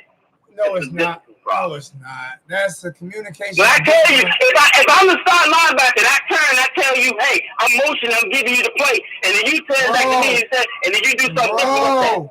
That's different. Bro, that's not. Coach used to tell me one time, he said, answer this question. Answer this question. Answer this question. What year? Answer this question. I don't care about that. I'm 43. I don't care about that. Answer this question. What year is Ivy in? What year is DJ Ivy in? He didn't play week 1. DJ Ivy. What year is Ivy in? Second year, right? DJ Ivy. Yeah. He's a freshman. All right. What year is what's the other safety? What's my boy? Blade. Look, no. You. Oh my. What are you gonna say? 5'5" and this guy 3 stars? What are we talking about? All you gotta do is go out there and do your job. Like my coaches tell me. I'm not going to talking over you. I'm not going to be talking over you. I'm asking you a question. Which one are you? Asking you a question. If you don't want to answer the question, then just say I don't want to answer the question, and we can move on. What question you asked me, so? Are we not playing freshmen? Did we not lose 4 big-time starters on our defense side of the ball? Yeah, you lost starters, and North Carolina lost starters. No, they did not. Everybody lost starters. No, they did not. No, everybody. You don't worry about it. Finish what you got to say. I'm done with this phone call. You can say what you got to say, and I'm done with this. Okay, I like how you say talking football with you. Whether I could be wrong or I could be right, or you the same way. We're not talking about something that we have passion about. And that's okay. You're not being logical. I ain't saying that I'm 100% right, but turnover change or 100% wrong. All I'm saying, this is just my opinion on it. And I respect your opinion. It's not, and that's why I like calling the show, talking to you, because you know some football, and I know some football. It's not about, and it's just our opinion. It's not but like about, you said, all coaches don't win national championships, and all of them don't lose it. It's not about this ain't about. I said the truth is usually in the middle. This one is not about opinion, though. This one is about, like you saying, they're not disciplined because they're young. They're not. They're young. They're young. You lost a you know what? Lost, guys. I did 8 years in the Navy. I don't care about that. I don't care about the military. Stop giving me all these different analyses.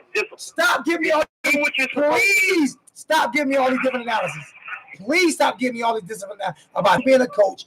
I don't care about none of that. About you being in the military, I don't care about none of that. What I'm telling you is, I coached.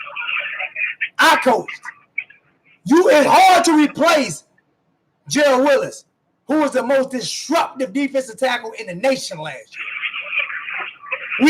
We had 2 of the best safeties in the nation, one of the best defensive ends in the nation, all in the NFL.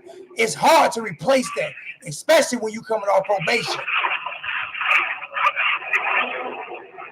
Come on, bro. No, I'm just saying it's some discipline problem. No, I know what you're saying. They're a young team. No, it's not. But sometimes you got to look at some of the things that's going on. You got to be honest with yourself. You got football players on that team. Michael Pinkney and a few others have said, yeah, it's some miscommunication issues. Some guys and they saying, just got taken for value. I ain't got to take it. I didn't say it. I ain't taking it. I didn't say it. Don't shoot the messages. Look on there on the web. You got all of you. That man didn't say it. That man didn't say nothing about discipline. Communication and discipline are 2 different things. Let me take this next call. If I tell you to something and you do something different, what was that? You doing something what they're supposed to be doing, right? If you tell me, say, Ray, I need you to do this, and I sit here and I say, okay, and I go do something else. What's that? Communication. Might not have understood it the right way. That's not discipline. And I'm doing something that I shouldn't be doing. If you tell me, Zoe told me to go do something, and I go do something different. What's that? I ain't got no discipline to follow direction. And if you my boss, and your boss tell you to do something, you do something different. What's that? Depends on how it turns out. But I've been told to do something I've done different, and I ain't done a great job at it, and I've gotten promotions for it. But hey, no, I'll call you back again because I know you got line. I want to be respectful to the other callers and everybody. But hey, you know, man, I ain't got nothing but love for you. No, and, we good. Hey, man, I'll be praying for your family and you. Barbershop talk, man. We good. All right, bro. Hey, take care, man. Take care. You too, man.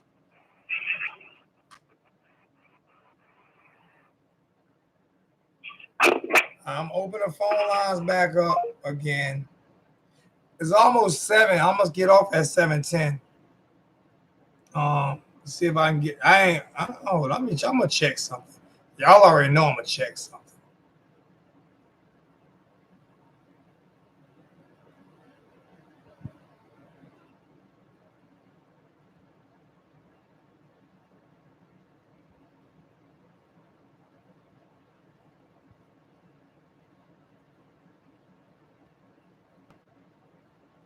I'm crying here, man.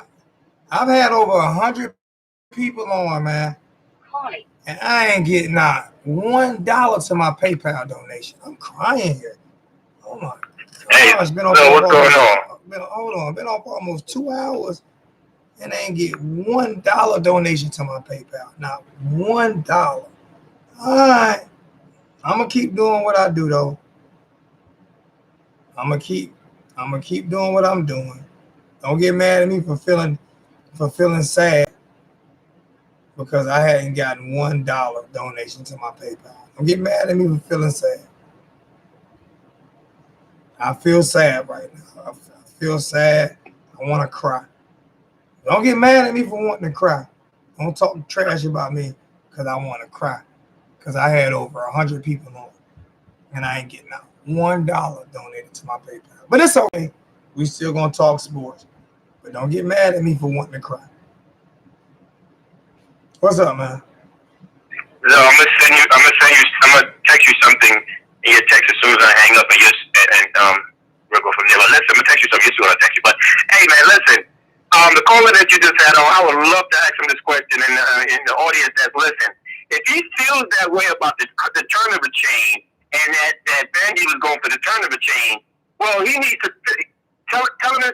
Did the guys feel the same way when it was 4th and 17?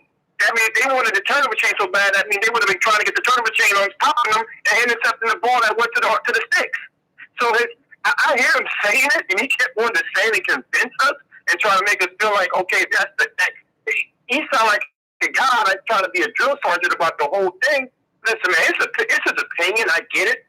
But come on for that turnover chain thing, because he's the same guy that probably went out and got a T-shirt with the turnover chain a couple of years ago when we was rocking it. So don't come and complain about it now. Last year do not come and complain about it now. Last year we was number 2 in turnovers. All right. I'm rocking my point and put my turnover chain on.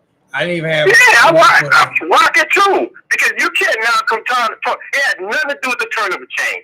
He was being a little aggressive there because all week he's been talking about winning. He just want to win. I watched all the interviews.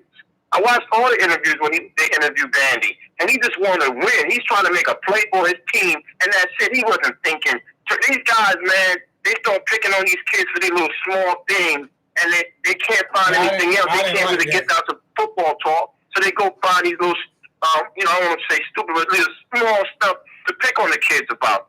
Let's talk about something else, otherwise the turnover chain, and we're trying to say the turnover chain is the reason why he got burnt on that play. No, he was aggressive. He was trying to be aggressive, and they scouted him and know that he could be aggressive on that play. Let's chop it up and give credit to the offensive coordinator USC and say he saw something in the playbook that he knows when he comes out and the game starts, our defensive back might try to be aggressive on that play, and it worked. So he dug into the playbook and came up with it, and let's give him some credit. But we came back in that game. Yeah, I didn't. Okay. And we only gave like I said, I'm looking at the points and the yards. We led in total yards. We led in everything in that game, damn man. Exactly. Listen, man, a lot of things went against us there, man. I mean, this is how I'm going to roll it up to. The first game, our defense showed up in a sense. Our offense took a little bit, spurted a little bit, had moments. and did a decent job, but not a very good job. This past game, our offense was better, and our defense took a step back. Now, these rest of these 2 games, 3 games moving forward, now everybody got to start coming together. Hold on for a second. Roderick, thank you for Roger Givens. Thank you for the $5 donation. I most definitely appreciate it. And like I said, come November, whether I'm getting these donations or not, come November, I'm gonna start giving $100 away to people that's on the PayPal. So I'm gonna start November 1st. Somebody will get $100. I don't know who I'm putting names in the hat, and I'm just gonna start sending $100 every month to people who don't. Hey, so let me ask you something. I've been at this point a few times. I mean, even after the game, I called into the radio station. Let me ask you a question. How do you feel about? What do you think about Patchman? You think he's been having a really good, like the first 2 games? You think we're starting him on seniority? And can we do better at that position right now? Can we do better? Can we start somebody else? Because they did a really good job of starting a different offensive lineman, and he looked good. Clark looked good. That was a good adjustment by our coach. You know why I can't? I can't say? I can't say it because I'm not out there looking at the practices. No, what I'm saying as far as the game, I want more production from that position. I think we can do better than Patchman. I'm not picking on the kid. I'm just saying he's a senior, and I don't think I think we can do better. I think we should start somebody else. Are you a coach? Don't you coach? Say it again. Don't you coach? Yeah, I coach basketball though. Yeah. Listen to me. When you coach, you prepare for the players that's on the field, that's on the court, right? Yeah. So when another player comes in, you're not too prepared about that player. You don't know his strengths or weaknesses, right? Yeah, I watched the game 6 times. Listen, you asked me a question. Okay. All right. When you coach, you prepare for the starters, basically, right? Or the 6-man. So when it comes to Padgett, they have no film on him, right? I mean, not Padgett, the guy that came in for him, right? Yeah. All right. So they don't know what techniques he good at, this and that, this and that, this and that. So he's going to play great because you ain't know what type of techniques he's using, right? Okay. So what happens in week 3 when he learns his techniques? Is he still that good? You're talking about Patchman? That's what you're talking about switching for, right? Or who you talking about switching for? Yeah. Well, like I said, I'm going to monitor. I'm still monitoring. I'm going to keep looking at it. I'm hoping that if he produces. You asked me a question, and I'm answering it when I'm answering the best way I can answer it for you. Okay. I don't know. I don't know because they don't have any film on him for me to know. Okay, so you just haven't seen enough of him, you say? Nobody has. No one has. Okay. You haven't. And let me ask you this: you think the next 2 games, for a guy like Patchman, you think we'll be able to learn anything by the next 2 games? You think? I mean, he's going to go out there and play. He's going to make his plays because it's a game that we should. I hate to say it. I don't want to jinx us, but we should put about 3 touchdowns. No. No to what? No, you're not going to see anything, or no, we should win by 3 touchdowns? No, I'm not going to see anything, and we should win by more than 3 touchdowns. Oh, okay. Man, you know, the way it goes sometimes, Manny might be feeling. What age do you coach? Say again? What age group do you coach? Actually, I don't coach him, but when I did coach, I coached 17 and under. One of the best traveling teams that was out there, hands down. Answer this question. Mm-hmm. Answer this question. You take one of your best 17-year-olds, right? Yeah. And you put him against one of the best 12-year-olds, right? Okay. 9 times out of 10, who's gonna win that? If you put him against one of the best 17, if he faced one of the best 17, you said what now? You put him against one of the best 11 or 12-year-olds.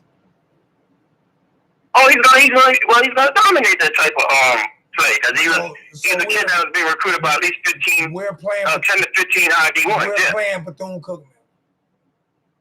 Oh yeah, I mean he's going to. That's what I'm saying. You agree with me that we're not going to learn anything in the next 2 games against these 2 teams. I'm just saying I'm just waiting to see. Right now for me. Derek Lunson with $2 donation saying people been mad about the turnover chain. I ain't mad about the turnover chain. I don't like the 305, but I'm going to buy me one now. I'm not mad about the turnover chain or the rings. That's what we do. Old people mad. Old people mad. Stop being damn old. You wasn't mad when we was walking with fatigues on and doing all the other stuff. Stop crying. Exactly. I mean, here we go. Now we're finding foolishness to complain about, because when we first came up with the first turnover chain, I had the thought, I knew one day we was going to lose, and somebody's going to bring up the fact that if we're losing and we're not winning right now, why are we bringing out the turnover chain? You know what? You don't change the way you are. You know what, people? That's part of our thing right now. That's what we're going to ride with. That's going to be part of our tradition forever. They don't say nothing about the Virginia Tech bucket. And they bucket. They exactly. Good. Hey, Zoe. Oh my God. Great point. No, they don't say nothing about that. Virginia Tech take that anywhere they go. Everywhere. You ain't gotta say great point because I'm a great analyst. That's all I'm saying. But now, come on. Guess what else? Guess what else they don't say nothing about? Guess what else they don't say nothing about? What? They don't say nothing about that damn cowbell at Texas A&M. Exactly. But you know what? Again, another thing of these Miami fans, and you addressed something earlier in one of the death threats and stuff like that to our kicker. And you'll disagree on this one because you're going to say it's Facebook guys, and then I'll agree with you on that. But some of those guys that's attacking our players, it's really fake accounts, and it's been proven. But now if you're telling me that some of those fans are Facebook guys, then I'm going to say, yeah, those guys are ridiculous for doing that. Fake account, I'm going to lock you up. Hold on, got a $10 donation by Mike Williams, Go Canes, another $2 donation by Derek Lunson. Patching is better run, stop, block, pass, rush. Is the better run. I'm kind of lost. Azo, listen, no one wants to be 0-2 right now. No one. But listen, these are two tough games that we had on the road. We played 3 freshmen. We had a redshirt freshman that didn't have any experience, and now he's getting 2-game experience. We had Clark, and we had another guy on the line, Nelson. We're playing freshmen. We're going to get mistakes, and I'm going to tell you, those mistakes is not even one that cost us the game. I hate to put it on this kid, but what cost us the game was 2 things. Say it again. Do you know why? And would get me mad with my last call, and I tell him this when I talk to him about it. Do you know why? I got so, like I said, I was never pissed off at the 305 chain because of the chain. I was like I said, I don't represent the 305. The chain is fire. I just don't represent 305. But you know what gets me mad by him bringing up that turnover thing, about turnover chain? Because it's a lazy approach. It's an easy target. I have to answer. I'm not asking you the question. I'm basically putting a statement. Tell me. Like I said, I've mentioned the cowbell. I've mentioned the lunch bucket. And there are other teams that do different things. The problem with the turnover chain and the rings, and people gonna get mad at me again, but I speak the truth, and this is why I'm mad at the young man that just did it, is because it's a black thing. Exactly. You listen, people gonna get mad at me too. But it's a bunch of our kids having fun, and as soon as hip hop artists and everybody, the Cuban link is huge in the hip hop industry right now. And Manny Diaz knew that. Gold teeth have always been huge in Miami. Everybody knew that. All right. The rings, I remember having my rings in the 80s. I remember having my rings I remember 1990. I grew up in Harlem. I had the remember the MCM jackets? Yeah. I had the MCM jacket with the Cuban link and my ring and my ring where you the 5-finger ring. And then go back to the Pele leather with the thing on the side, and you can rock the chain with that. Come on, man, stop playing. I got a $10 donation from Carlos Thurman. Thank you so much. Hey, Joe, let me kick into another football thought, though. A lot of these guys who are fans are upset and it's calling for this one and that one job and all this stuff, you know, Miami's a little different. The whole time Florida is a little different because a lot of our Miami fans, they got to deal with the Florida Gator fans. They got to deal with the Florida State fans. So now they don't want to deal with these guys when they go back to work. They don't want to deal with these guys when they go back to whatever environment they got to deal with the next day. So now let's get rid of that one. So they're not even thinking logically. A lot of these other schools, they're like a one-town team. So they don't have anybody else they really have to deal with on a daily basis. It's in their ears and these arguments, these barbershops. They really don't have to deal with another fan base. We have three different fan bases in the state of Florida. I don't care. And we got to deal with each other. So a lot of these guys come out with some irrational comments after these games because they don't want to deal with their friends and their family. So we come out and we say stupid stuff. Say it again. You got me on a turnover chain. The turnover chain is never going anywhere. It is never going anywhere. Listen, man, let me wrap up with football thing and I'm going to get out of here, man. Listen, we're 0-2. We're going to go ahead and work on some things in the next 2 games. The Virginia Tech is where our season start all over again. By that point, I believe we'll be sharp in all 3 phases. We have to find a way to get punt returns. Hey, Kermit. Right? Punt returns. Hey, Kermit, you owe me $5. Kermit. I owe you. No, Kermit owe me, and I'm going to show it. Kermit, you owe me $5. I done told you. Kermit, you owe me. He said in the chat. Look at what he put in the chat. You see what he put in the chat, right? Hey, you see what he put in the chat? I know you want to get off, man.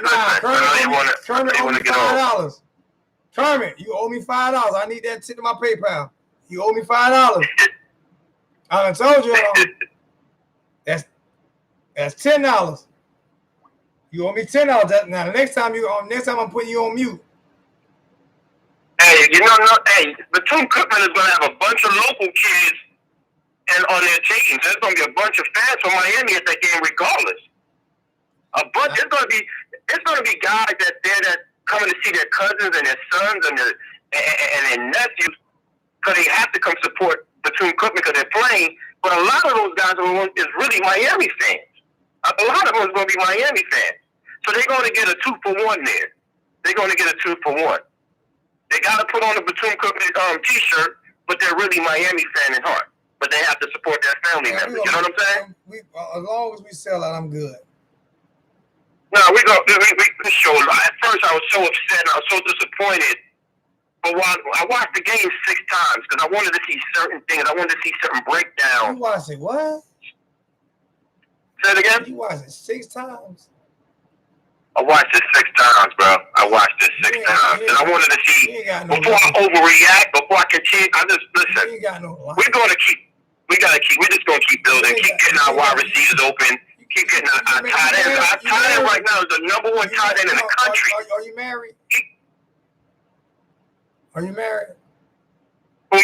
Yeah.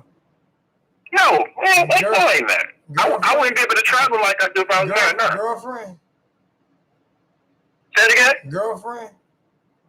I have, a couple. Yeah, man. Yeah, you ain't got a couple. You got time to watch the game 6 times. Yeah, man, you could do that when you got your tablet. No, you got your 6 times? I don't care where I'm at. I could be in Dubai. I could find something to do better. Listen, I watched it.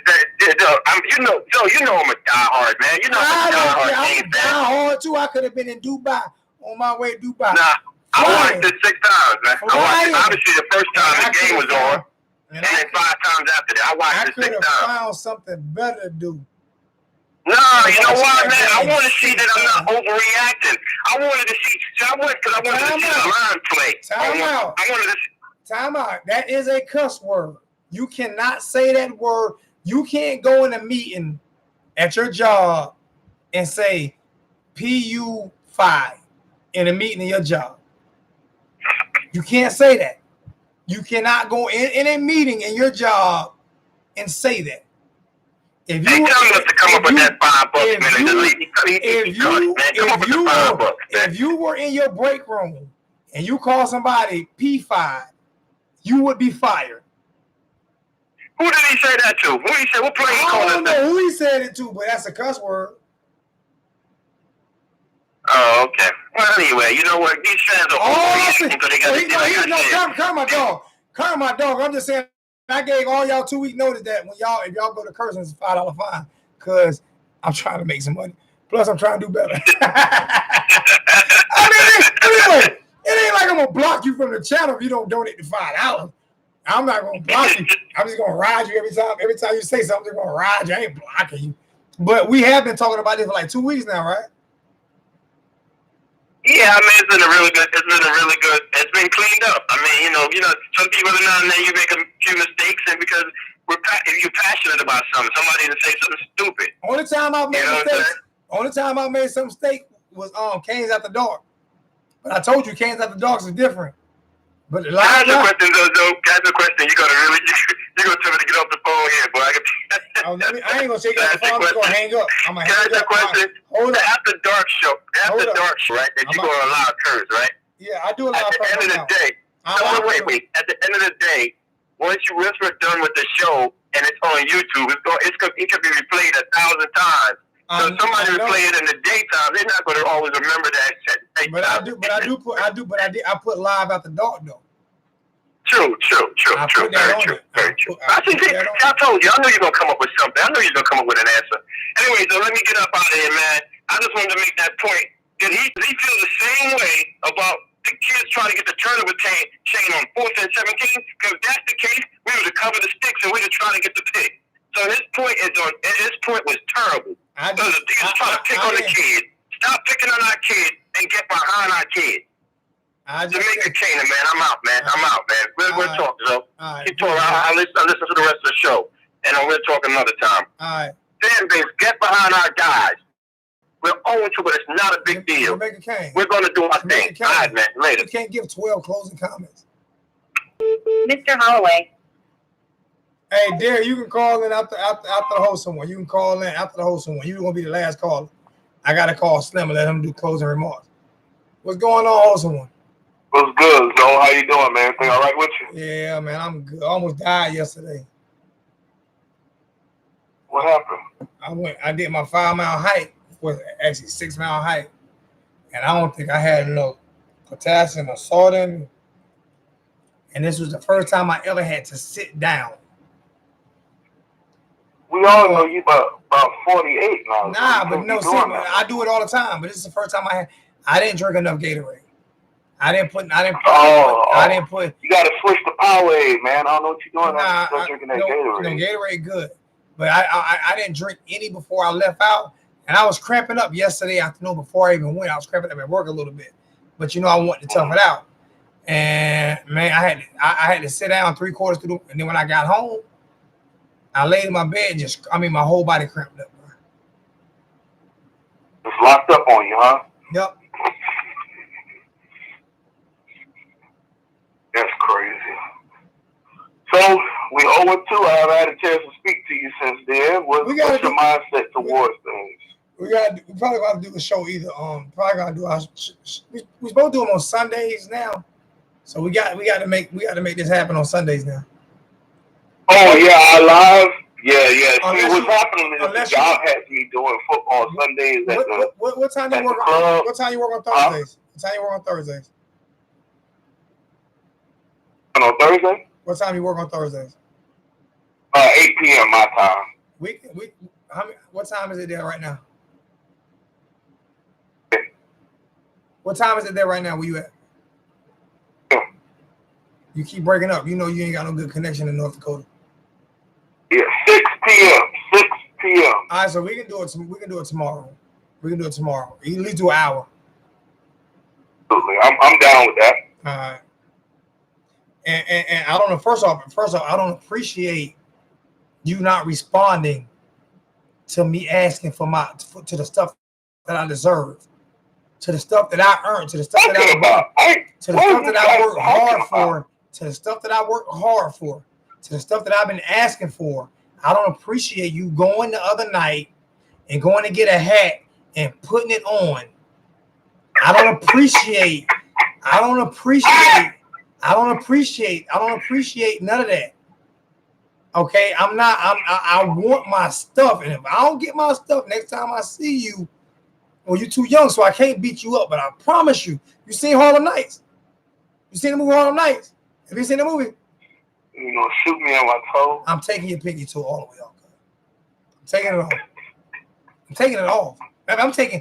I'm taking both of your pinky toes. I want you. You ain't even gonna walk with a. You ain't even gonna walk with a limp. You gonna walk. You gonna walk. You gonna walk with a wobble. You ain't walking with a limp. You walking with a wobble. I'm gonna just call YouTube and say you are harassing me.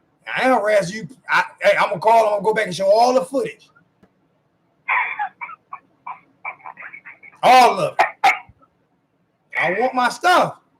I be wanting to rock myself, my North Dakota stuff. You out here pimping people. Pimping is putting somebody on the corner. You offered it to me. That's all it. We ain't go there. I'm talking about these $5 for game cursing. That's not. Hey, but they don't have to pay it. It's actually. I know. That is hilarious because the way you was like, I need some money, and then you backed out the camera. But it's helping me. Has it not helped me? Because I donated. You are a character. Don't let nobody tell you you're not. I donated 20. I donated 20 last week because I cursed twice and I gave up $10. Shoot, you even donated to my channel when 2 people cursed on my channel. Yep. I'm trying to. It's helping me. I'm trying to do better. That's good. You know, that's the first thing we got to do. We got to try. That's it, man. And I've grown in subscribers since I've done that. The show has been a lot better. You know, But you at 10,000 now or what, man? No, I'm at 95 and change. I'm trying to be at 10,000 before the end of the month. Oh, so you out here working now, huh? Yeah, I'm trying my best, man. But guess what I'm not going to do? That's why we can't go live every 5 minutes, y'all. No, I'm not. I took yesterday off. I just did the walk, but that was during my walk. I took yesterday off. I didn't take no phone calls or anything. No, I'm just messing with you. You always been looking out. I just like to show people that it's love between us, so we get to have a good time. So that's it. No biggie. I'm not. I mean, no, I have to do better, man. I have to realize. Like I said, I went through a lot, and I'll break it down again. 20 years going through a divorce. Okay, a lot of frustration behind that. Then you have so many trolls that don't understand what you're going through in your life, and they want to continue to play with you. So go and you already know my temperament. Where I was slap everybody but your mother, your grandmother, or your sister because they're females. But if your granddaddy 100 years old and he blow up, I'll slap the brakes off of him. So I have to get out of that mode of being angry because I'm going through something. You see what I'm saying? So what I'm doing now, even in my comment sections, as I read my comment sections at the end of the, like on my videos and stuff, when I see those negative people making those, now like I had one guy say, all Zoe wanted donations, all he wanted this. You know what I did? I blocked them. Not even going to entertain it. Thank you. You're blocked. I'm not even Actually, that's the easiest thing to do now because you waste the energy going back and forth with people. I'm blocking you, and people telling me to do that for years. And yo, it's actually a therapeutic because you delete their message and you block them and you stop their platform. I had a video that I put out when I did all that cursing. The next day, I had two or three ladies. One said, "Zoe, all you do is complain. You said you need to quit. You need to just quit. Stop doing hurricane videos." I had like 19 dislikes on that video, right? I had like 19. And you had a whole bunch of people agreeing with her. I guess her people. I blocked her and deleted her video. That went from 19 dislikes to 7 dislikes. That, I mean, if people are going to give you hell because you're asking for help for something that you do, for work that you put in, if they don't like it and they don't want to watch, instead of telling them they don't have to watch, just block them. And that ends all of that conversation. It ends all of that. That's what they talk about at that point. It's like, oh, where you going? $10 donation from X-Mans. Bro, I see your grind. You're real, recognized, real. Keep growing the channel. I appreciate that. I can't pronounce your name. Maybe day something damn day 305 times 26 times 12. But now I'm just saying I wasted more energy arguing. And once I got that ran out last week, when I say that was it for me, that's it for me. I don't have to, because if you complain about me donating, I know how to hit the block button. You don't have to. Well, you can still watch, but you don't have to comment. It's that simple. But go ahead, what you want to talk about, bro? No, to be honest with you, I was just calling to check on you. I didn't even see you was on live. And then I realized, based on how you was talking, you had to be on live. I was just calling to see how you was doing and talk with you. But about our Canes, man, you know, like I said in one of my channels or one of my videos, I had to be realistic with myself and say that I put a lot of weight and a lot of added pressure on a lot of these players and fans by hyping up these kids and making guys seem like you know what they may not be at point in the season. And that's on me. That's on me for setting the expectation for someone else, you know. That's what I said. Of course, these guys were recruited by other institutions. They're not trash by any means. You know, young men make mistakes. I've missed plenty of tackles. I've jumped off sides. I've missed sacks on a national championship team. Was that discipline or was that just you making a mistake? Was that discipline or was that just you making a mistake? What you say? Was that discipline or was that just you making a mistake? It's a difference between being undisciplined and making a mistake. And that's what I was talking to a caller about. He kept saying undisciplined. Oh, okay. He kept saying undisciplined. I said, no, it's a mistake. It's a difference. To me, undisciplined is basically not caring. I'm doing whatever I want to do. It's undisciplined. Right. I've had to defend Al Blaze Jr., and I think that resulted in him not starting this because of the penalty he had against Florida. Yeah. But see, my thing is, we turn around and tell these kids it's the new Miami. We want you to have swag. We want you to play. And then now you want to burn them when things don't go right. That don't make sense to me. If you're going to tell me cut loose and play the way I want to play, discipline me and punish me if I cost us 15 yards. But don't pull me off the field and say I'm barely playing the next game because I did a middle finger while I was in the heat of the moment. You know what I'm saying? Like, go ahead. I had a young guy just call. We're not young guy. He older than me, 48. And me and him got into it about the turnover chain. They need to do away with the turnover chain. I didn't even have my turnover chain on. I went and put it on. Why? He said they need to do away with the turnover chain, or you said it? He said it. Yeah, I don't like that at all because. Why do we need to do away with the turnover chain? Another $5 donation from Torin. Sorry. From Teron Darren on PayPal. I'm explaining that. I'm explaining PayPal while you on right now. What I'm doing is I'm going to give away starting November. The 1st of November. I'm going to give away $100 every month for people who donate to the PayPal. So if you donate to the PayPal, I'm going to put names in a hat and I'm going to draw a name, and that person's going to get $100 every month. Whatever person wins, he's going to get an opportunity to win $100. Do $100 donation, $100 down payment on a ticket?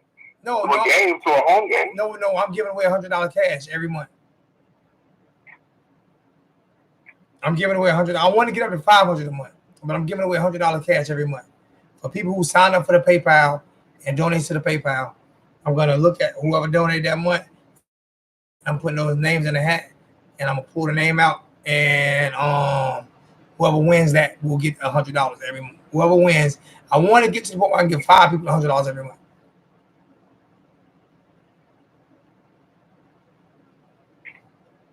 So I think that's pretty good give back if somebody wins, you win $100. You know what I'm saying? You might only donate $20 that month, but you're going to get $100. You might not never win. I don't know. It's like the lottery, basically. But I'm going to put the names in the hat. We're going to draw the names out the hat. And whoever wins get $100. That's every month, all the way up to the spring game. Gotcha. My response to the turnover chain thing, I've always looked at it. I think you said this before years ago. And I said it on my channel, one of my first videos in 2017 also. If we're going to do it against anybody, like I remember when people bashed us for wearing a chain against Bethune-Cookman, but then loved it when we wore it against Notre Dame and Virginia Tech. So if you're gonna wear the chain, to me, you have to wear it all the time, no matter what and who you playing against. It is the new tradition. It is the norm. If you're gonna wear the touchdown rings, wear them against Savannah State the same way you're gonna wear them against Virginia when we had a game-winning touchdown. To me, you gotta be you. If that's a part of your program, if you're saying this is gonna be something that we're gonna do moving forward, you have to do it all the time. You can't pick and choose when you're gonna do it. The chain can never be taken away. It can never be. Like I said, and I told somebody, I don't care who got mad at me or not. You have the lunch pail at Virginia Tech, right? You have the cowbell at Texas A&M, right? Right. Now you have those things. Every time they score, they get the defense get a turnover, they get that lunch pail, right? At Virginia Tech, right? Right. They got the cowbell. That's been going on for well over 2 decades. You get the cowbell at Texas A&M, right? Mississippi State. Mississippi State get the cowbell, right? The difference between those schools, University of Miami, is the Cuban link is synonymous with hip hop. Hip hop is synonymous with black people. So, are we being too flashy? No, this is who we are. This is who we are. Even though it's a Cuban link, the big Cuban link are synonymous with hip hop. Am I wrong? Am I wrong about this? Not wrong about No, you're not. You're not at all. So if the Cuban links are synonymous with hip hop, and Miami's hip hop has always been a big hip hop place, always, no matter what type of music you want to call it, it's always been a rap city. It's always been rap. Luke and all of them, it's always been rap over any other type of music. It's always been rap. And they've always wore gold teeth and they've always wore Cuban links. This is Miami. No matter if you have the Sebastian on it, no matter if you have 305 on it, no matter if you have the U on it. Within our community or within just talking sports, period, people say, oh, act like you've been there, be like Calvin Johnson and be like what's Barry Sanders. Every time they score, they just hand the ball to the referee. That's not Miami. On no level, whether it's Pop Warner, whether it's high school, college, or even when our players go to the NFL, do they act like that? So why stop being Miami because we're 0-2 right now? I love it when you still gotta be you. I love it when Slim called me wrong when he's never spent that much time in Miami. I love it when he calls me wrong. Because I'm not wrong. You wrong. You're wrong. You ask anybody. First off, the Cuban link is synonymous with hip hop. You go back to the early 80s. I can send you a picture of Richard Porter right now from New York City, sitting on his BMW. The Cuban link is across the nation. But I mean, it's always been from South Florida. From the hood. I'm saying, but not these guys from South Florida, from the hood. The Cuban link with the 4 rings and all that, that's always been hood. But Miami was just synonymous with it, with the gold in the mouth and everything. But I went to them clubs. I was in Club Rolex when it was called Rolex, not the Lex.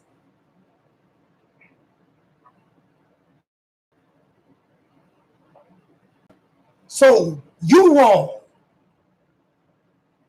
Run DMC had the rope chain. They had the rope. The ropes was big back then too. But that was just a New York thing. Run DMC, LL Cool J. But the Cuban links have, and you know why the ropes were big? Because they were cheaper than a Cuban. The Cuban mean you made it. Yeah. Cuban made it. I ain't wrong. You wrong. You wrong. Just a guy. Slim, you don't know what you're talking about, bro. You keep that in Tennessee. This ain't MJG and 8 Ball. Keep that in Tennessee. Memphis, Tennessee. Hey, I tell you, this is what I'm about to do for Slim. I'm about to break this verse down for Slim. I'm about to kill Slim on his own city. I'm about to kill Slim with some MJG and 8 Ball. I'm going to do a verse that I guarantee you he don't know, and they from Tennessee. Watch this here. I'm thinking about hard times, freeing my mind, who gonna be my crush, holding me up, helping me out, making sure that I stay in touch. Where do I sleep? Who do I turn to? Want to be low on my cash? How do you say it? Who's my friends? Who is my foes? Who do I ask when I want to know something about something where I don't know nothing? My ignorance keeping me out in the cold. Who do I call when I'm in need of a ride or somebody else's car? How do I get from point A to B and B is just too far? What can I get alone? What can I use the phone? Who's going to give me the permission to make a decision to come up within their house and live? When will I drive a Beamer, take them close to the cleaners? How will I know? What if I ever be paying my dues? What if I ever be singing the blues? Will I be finding a shoulder when I be wanting to lean? Know what I mean? Will I need some days and tugging the F and saying, okay, who's the friends that help me? Who is the busters that hurt me? Who can I trust? Will you be there when they go and get struck? Will I be hanging with in the dust? I'm gonna leave it right there. And that's MJG and 8 Ball for Tennessee. Who is my real friends, thick and the thin, and who in the F is the foe? Don't tell me about hip hop and what's synonymous with hip hop. Because I could tell you about your rappers in your city.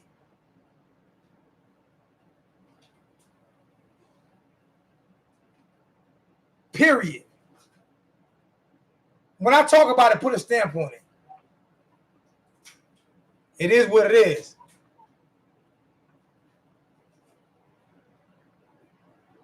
You live in Memphis. So you live in Florida and you telling me the Cuban link ain't synonymous with you ain't hang out nowhere. You was in the house. You was on the front porch.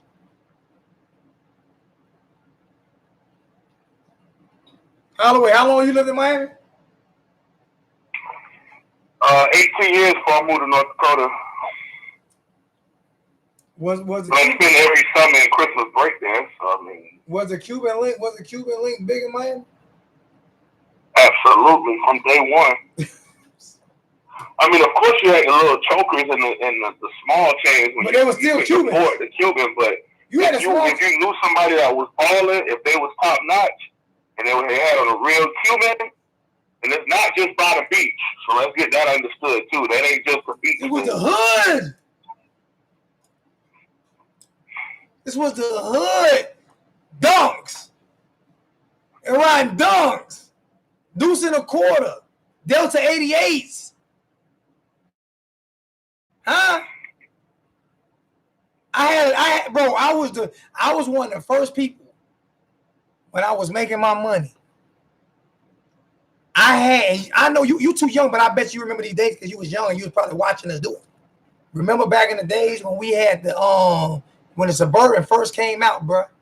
When they first came big time, I had a Suburban sitting on 20s with an all black dude a quarter sitting on 30s and Vogues with my trailer all black sitting on 30s and Vogues. Remember them days? We just pulled it. You had a 20? You had a 22? They didn't have the 22s then. Yeah, you're right. The 22s, this was like in 98, 99. They had the 22s then. Shoot, I was 3 years old. You had them the pitch black tents or what? Oh, it was all tinted out. You had to have a tenant. Bro, my trailer. What do you know about that? My trailer, my car, my bike was all painted the same color. Riding through Goon Bay. Huh? On the 2 dubs, huh? On the 2 dubs. With my Cuban. Because I was making that bread back then. You know, we ain't going to talk about how you got it. But I'm just saying. I know you had the bass in the whip, too. Now, I know you had to have the bass. 4 12s with four rock for 5 gauge 12 with 2 rock for 5 gauge punch 40 amps pushing. Woo! Here you coming from down the street. I cracked my back window. Bumping that thing, man. What, you was a hot boy when you was young? I was a hot boy, bro. Yeah, you had to right there. That's the Wayne that all the OGs appreciate. It's hot boy Wayne. Listen, man, I was from New York. I had a New York swag with a Florida. I had a New York swag with a Florida swag combined with a New York attitude with a Florida attitude. You that fighting. I know you was one of them. What? I almost said something. I almost had to pay you $5. Listen here, man. If you didn't get in, I'll tell you what. I'm just being honest with you. This ain't me trying to be stupid or nothing. If I wasn't hitting the line before I went out because I knew I was going to fight, something wasn't right. Just being honest with you.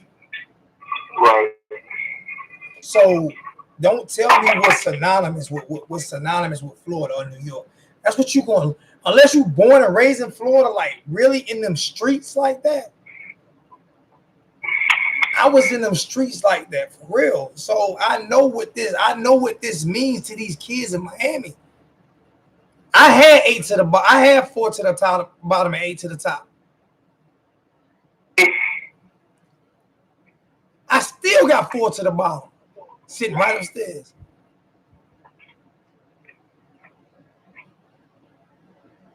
I'm surprised you ain't got no permanence in there, knowing you. Nah, my mother wasn't playing them games. Crazy on.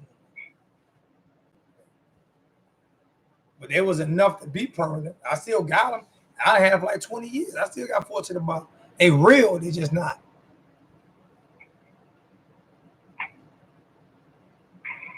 All I'm saying is you can't tell me that this chain, there's nobody else who could have did this but Miami. Nobody else. Not even New York. Because in New York, we were known for BMW and BMWs, Volkswagen Jettas, Saabs, and Subarus, and BBS wheels. That's why my 325 BMW had all red 325 BMW that had all gold BBS wheels on it. I can show y'all some pictures, bro. Don't get it twisted. Still got them. My Polaroid. Still got them. I was showing somebody the other day. These right here. They still sitting there. Check out how they clean it. Go price them. $600. Go price them. Go price them. 40 below Timberlands. Go price them. I'm not bragging on that life, but I really lived that life, man. You know what I'm saying? So I know what these kids wanted. And everybody wanted a Cuban link. Everybody wanted a deuce and a quarter. If Miami could have got a deuce and a quarter, they'd have got a deuce and a quarter. Over the Cuban link.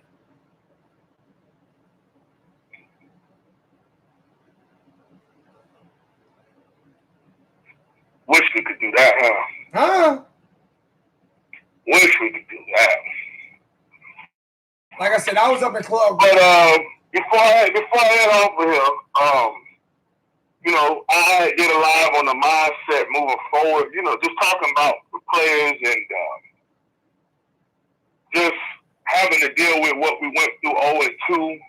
But I think moving forward, a lot of people disagree with me. I really don't care. This is one of the best things that happened to the University of Miami because it focused on we glorified away hitting. John Shield with a young team and a young team, young coaching staff, and was in both of those games. Now, in some people's mindset, what I just said was excuses. So people feel like, 0-2, that's it. You just go off for 0-2. But there's always substance to what's on the face value.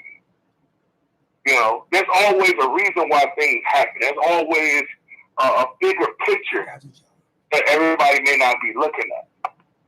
So an 0-2 start with a team that fought, with a quarterback who's ranked 3rd or 4th in QB ranking according to Pro Football Focus, that means we got a gem in the rough. We'll be all right. And once we get the communication going on the defensive side of the ball, I'm a little disappointed in the defensive side production. I'm not really. On the film that I've seen. I'm really. But I think we're having a lot of miscommunication in the defensive backcourt, and that's why people are getting. That's why we're getting beat.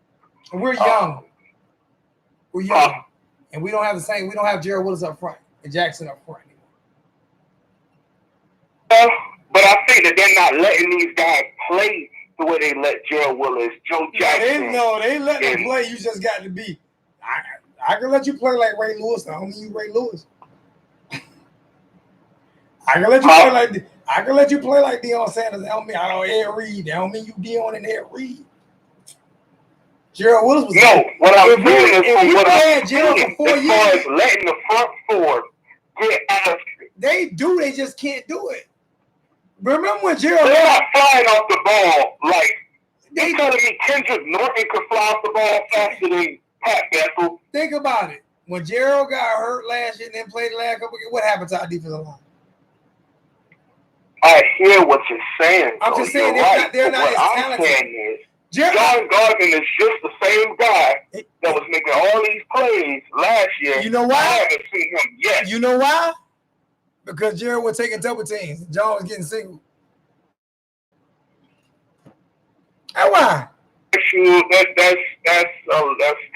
why. I don't know if I want to go on there. I'm being honest with you. Just think about it. Gerald could have played back. If we'd had Gerald for 4 years and a good year, we could have won that chair. Gerald could have played with Warren. Could you imagine Gerald Willis and Warren Sapp playing side by side? I don't know if Gerald Willis could have played. He could have. Oh no! He could have played back then. Oh yeah. I hear you. Just imagine him and Warren. I'm not saying him taking. I'm not saying him taking Warren's spot. I'm saying them both of them playing defense tackle together.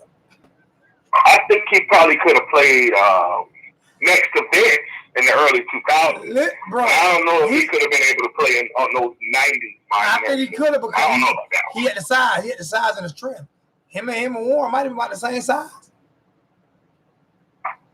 Yeah, you're right. Bro, just imagine them two. That would have disappointed me at the next level, though. I really felt like he could have did some things. You know what Gerald get me at? Home. You know what Gerald get me at? His attitude. Yeah, he got a big attitude problem. He a dog. And it helped when he was on the field because he played reckless abandon, ready to, murder, kill. Yeah. But at the same time, it's like there's on the field Gerald Willis and there should be off the field Gerald Willis. Well, it didn't seem like that was always the same person. It wasn't that person at Miami though. He didn't get off the field problems at Miami. Like, do you feel like a lot of stuff didn't get out because they were holding it down? Nah, not at Miami. Everything get out at Miami. See Perry's sex tape got out.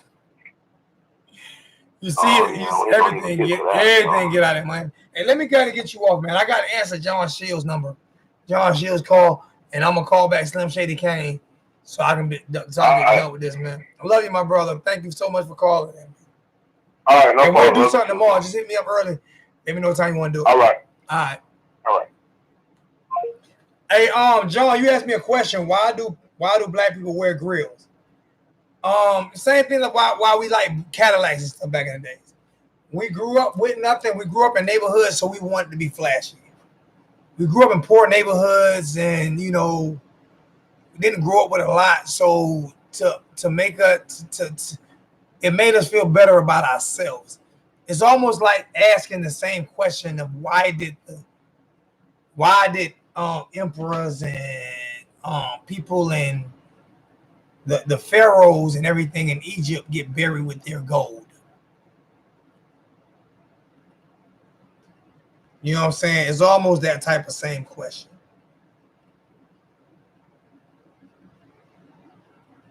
That's why.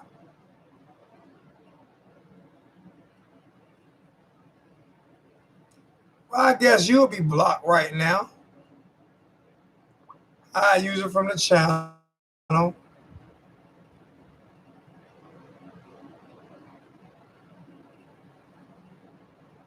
going to call Slim back so he can sit here and tell me why he disagreed with me, which I don't care. You already know I don't care.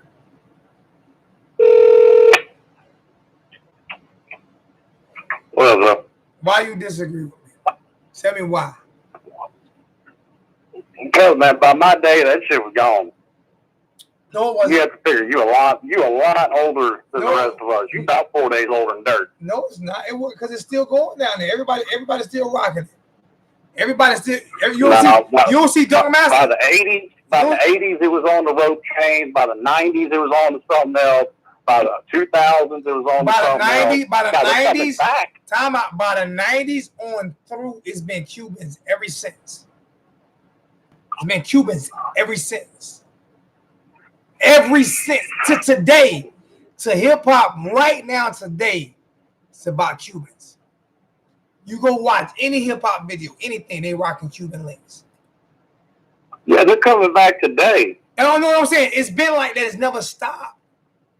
The Cuban link has never stopped. You know what it is? You have to have money to be able to afford one. Cause like this one I got on right here, right? It's a fake one. Over $200 for a fake one. This ain't real. Would have been about 30,000. So yeah, if you don't have the money, but between the boys in them streets, yeah, and that's who you wanted to be like. You wanted to be like your neighborhood. You know what I'm saying? So that's why I say it's synonymous. The Cuban link will always be synonymous in the hood. The rope chain was just a fad. The Cuban, because you can wear it in so many different sizes. You know what I'm saying? And it's solid. I get what you're saying. I do. And it's solid. The ropes all I'm saying is it went away and it came back. In my day, it went away. Hell, by the time I was in high school, it was all about platinum chains. You talking about You're talking the early 2000s. You talking about the what's that chain? What's that chain called? So you talking Lil Jon's day? No, you talking about the what's that chain? Like Tupac had the flat. Those was always in too. The problem with those got kinked up a lot. I had them too. The problem with those got kinked up a lot. That's why only certain people bought it because they got kinked up too much. But the Cubans. The only person wearing a Cuban link in the 90s was Mr. T. That's it. No, Cuban links, bro. That's what you gotta realize. That's when I got my bread and butter was in the 90s. I'm 43. I was 17 in 93. Like I said, you about 4 days older than 30. I was 17 in 93, so that means I was in high school. That's what I'm saying. I had my Suburban with my deuce in the quarter when I was 21, 22, 23. I was in the 90s. All the way up to 98, 99 is when I was really enjoying life. If you want to say that, you know what I'm saying? But what I mean by that is that's why this will never go away in Miami, because Miami started it. They started this Cuban link era. So it's synonymous. So when I hear a caller say it's a distraction, it's no more of a distraction than the bucket from Virginia Tech. Well, I'll agree with him and you on that. It doesn't need to go anywhere. But what he is right is, and I've seen it more this year so far in these two games than the previous two. To me, it looks like, especially out of the linebackers, to me, it looks like they're going for the strip more than they're going for the tackle. They're more worried about getting the chain than they are just getting the guy down. I don't think that's a chain issue. I think that's an issue with I'm going for the strip instead of the tackle issue. Because you think about it, in the NFL, that happens a lot too. Everybody wants to turnover. Because whether you get the chain or not, if you get a turnover when you run off the field, you got the ball in your hand and the camera on you. The difference between the turnover chain is the camera's coming back on you. But everybody wants to be a hero. What is the main thing that we talk about in sports? They're going they're more worried about getting a turnover, period, than they are about making a tackle. And I've seen that in these two games. But you know what that could be? And that is the problem. You know what that could be, Frodo? Trying to live up to the last 2.5, 3 years of dominating the turnovers. And you could be right. You know what I'm saying? I mean, but either way, we had 5 games in a row. It has led to some problems this year. I don't think that's something that needs to be fixed. I don't think it's a turnover chain. I just think it's guys just trying to do too much. Because if we didn't have a turnover chain, they're still trying to do the same thing. They're trying to. We had 4 or 5 games in a row last year where we had at least 5 turnovers in a row. That's an NCAA record. That was 2017, not last year. 2017. Okay, so I mean, maybe these guys are trying to listen, man. We still missing the point that we missing Gerald Willis, Jackson, Cedric Redwine, and Oh, you're absolutely right. Me and 786 both said that the other day. We missing top notch guys. But I don't think it hurts when you lose 3 seniors out of your secondary. I don't think it has nothing to do with turnover thing. I think it has something to do with guys having to grow. Like I said, I'm a welder. You're a truck driver, right? Yep. So I could drive trucks for 10 years in the city, and you take me through the mountains, and I'm gonna crap myself. So what? You broke up, right? I said, you're a truck driver, right? Yeah. I could drive myself in the city for 10 years and be okay. As soon as you take me through down 40 in the mountains, I'm gonna crap myself. You see what I'm saying? Yeah. It ain't that I want a newer truck. Is that damn, bro? I'm on 40. Ain't no guardrails or nothing. You done been on 40. Ain't no guardrails or nothing. All you do is look over and see clouds. It's like, and that's what a lot of these guys. I'll be the first to tell you. This bitch coming down a mountain with 50,000 pounds on your back. With no guardrails. With no guardrails. Man, they say it's trucks that done fell off 40. That ain't been found. That runaway ramps are there for a reason. I've seen those brakes catch on fire. They're so hot. So, I mean, we have to look at it like these kids are young. I don't think it has nothing to do with the turnover. I think, to be honest with you, I think the older it gets, I ain't gonna say the least important it gets, but it's gonna loses some of its appeal over time. It will. It's gonna be and that's what I want it to do. I want it to be a regular tradition. But the difference between the turnover chain compared to all the other traditions is, except for the cowbell, all the fans at Mississippi State are allowed to have them cowbells. Mm-hmm. Do I think it's a problem with that? No. It's their tradition. That's cool as hell. Oh, I tell you, my best friend here is an Alabama fan. He stays crying over that cowbell. Oh my God. And I seen some of them, I mean, decked out, bro. I seen some of them cowbells decked. I'm talking about stint suit and all kind of stuff. I'm like, man, these jokers put some time and money. These doggone cowbells, man. But it's their tradition. Let them have it. This is our tradition. To be honest with you, this is the first tradition we've ever had. Am I wrong? I mean, like real tradition that we've ever had. Let us have it. Let us have it. It's not hurting anything. It's not hurting anything. I love it. I love to be able to wear my chain in South Carolina and people know exactly. You know what I'm saying? Let us have it. I'm not saying it's a problem. Yeah, that's what I was saying about the last call, little, when he said he thinks it's a distraction. I don't think it's. You know, that's why I said I only agree with him to a point. I can say I tell you what, I can do that too. For a freshman, it might be a distraction. You know what I'm saying?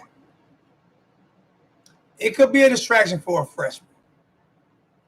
But for a guy who played there like Shaq Quarterman, they don't have these turnover chains. You had them. It ain't a distraction for Shaq. It ain't a distraction for Romeo Finley. Yeah, it's not a distraction. It wasn't a distraction for Jaquan Johnson. Nah. These guys had them. It's not a distraction, man. But what it is, it's a reward. It's a reward. It's a reward. Who don't want their name face on TV? It's a reward. It'll never lose its luster, but it'll tone. It's already toned down. Last year it toned down some. You know what I'm saying? It'll never lose its luster, but it'll tone down. But you think about it. Right now, we are the only fan base in the country that can walk around with something that's on a daily basis. I ain't even gonna say it's toned down. I think he kind of toned it up a little bit this year. Yeah, that 305. I ain't gonna lie. I kind of regret doing my video. That 305 nasty. That 305 nasty. That thing look good. And I still got to see you your chain, because once you get your chain, you're gonna see the difference. You got your charm, Yeah. but once you get your chain, I'm telling you, you're gonna see what I'm talking about. You're gonna see what I'm talking about. I'm gonna let you do the. Hey, first off, I'm letting everybody know. Like I said, I'm doing $100 giveaway starting the beginning of November, whether people donate or not. I'm doing my $100 giveaway. I'm gonna pull names from people who donate to the PayPal. I'm doing my $100 giveaway every single month. I want to get up to like $500 a month if I can. I don't know if I'll be able to do that, but that's my goal. So sign up for the PayPal. Continue to contribute to the channel by sharing, liking. Like Slim Shady Kane's been here for like 4 years now. Always in the chat. He's about to be a moderator once I get everything set up. 786. We got Jay Blaze, Jamaica Kane, Miss K. Hey baby, I gotta send her chain as well. We just want everybody to enjoy. We do it different. We're gonna do events. We're gonna continue to do events. That's gonna be our thing, man. We're gonna do events. We want people to be able to come out and enjoy the event that we're gonna have. I'm gonna make sure that the people who come don't have to pay for the food and stuff. You know what I'm saying? We'll have a big barbecue for the spring game. So I want people to really, and your drinks, your sodas and stuff like that, you're gonna drink. It might be charged double because you ain't gotta pay for your food. But me and Slim talk this man. Listen, man, we had a ball. We enjoyed each other's company, man.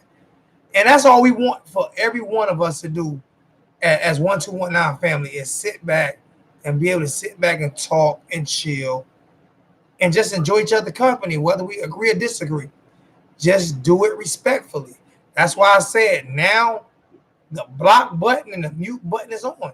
If you say something that I don't like in the chat, that I feel like is derogatory towards me, Miss K, Slim Shady Kane, Jay Blaze, Jamaica Kane, Mr. Holloway, Jesse, anybody that's really a part of this family that has put time into this family, you will be blocked. I'm not going to go back and forth with anybody anymore. I'm too old for that. I actually love Slim Shady like a brother. That's my brother. His wife and daughter, two of the most beautiful people, just like Darth Vader. You know, so we're gonna continue to grow, and we're just gonna do things a different way. But we're gonna always be a family. I love you guys. Now I'm gonna let Slim take it out. Go ahead, Slim. Well, as far as how this season's gonna go, I've used this analogy in your chat before about people getting spoiled with Trevor Lawrence, Tua at Alabama, expecting people to come right in and win a national championship immediately. And I think the same thing kind of happened with coaches, because people have seen, Ross at UCF in his second year go undefeated, win a big-time bowl game against the SEC team. So, Lincoln Riley from day one make it to the college football playoffs at Oklahoma. Those are the exceptions, not the rule. Like Holsom said, I think people got their expectations up a little bit for this year. Me? I can admit. But listen, and I said this on Uncle Lou's show last night. There's probably about 80 teams in the country, and as of the 2018 season, Miami was one of them that wish they had a quarterback that put up Jaren's stats in that North Carolina game.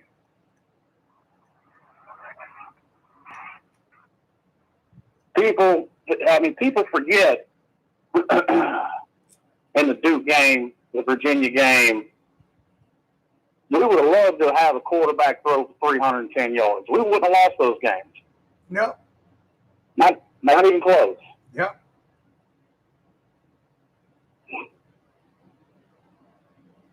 So basically, what you telling everybody, just be patient. Like you told my Exactly. dumb ass, and that's a $5 donation that I got to hit myself with. But matter of fact, I'm gonna do that right now. Well, and I said it earlier too. Jimmy Johnson, lost 5 games in his first year. But after that, people saw, well, Dennis Erickson come in and won immediately. So that's why they were hollering to fire Butch when he got in there, because he didn't come in and win immediately. Yep.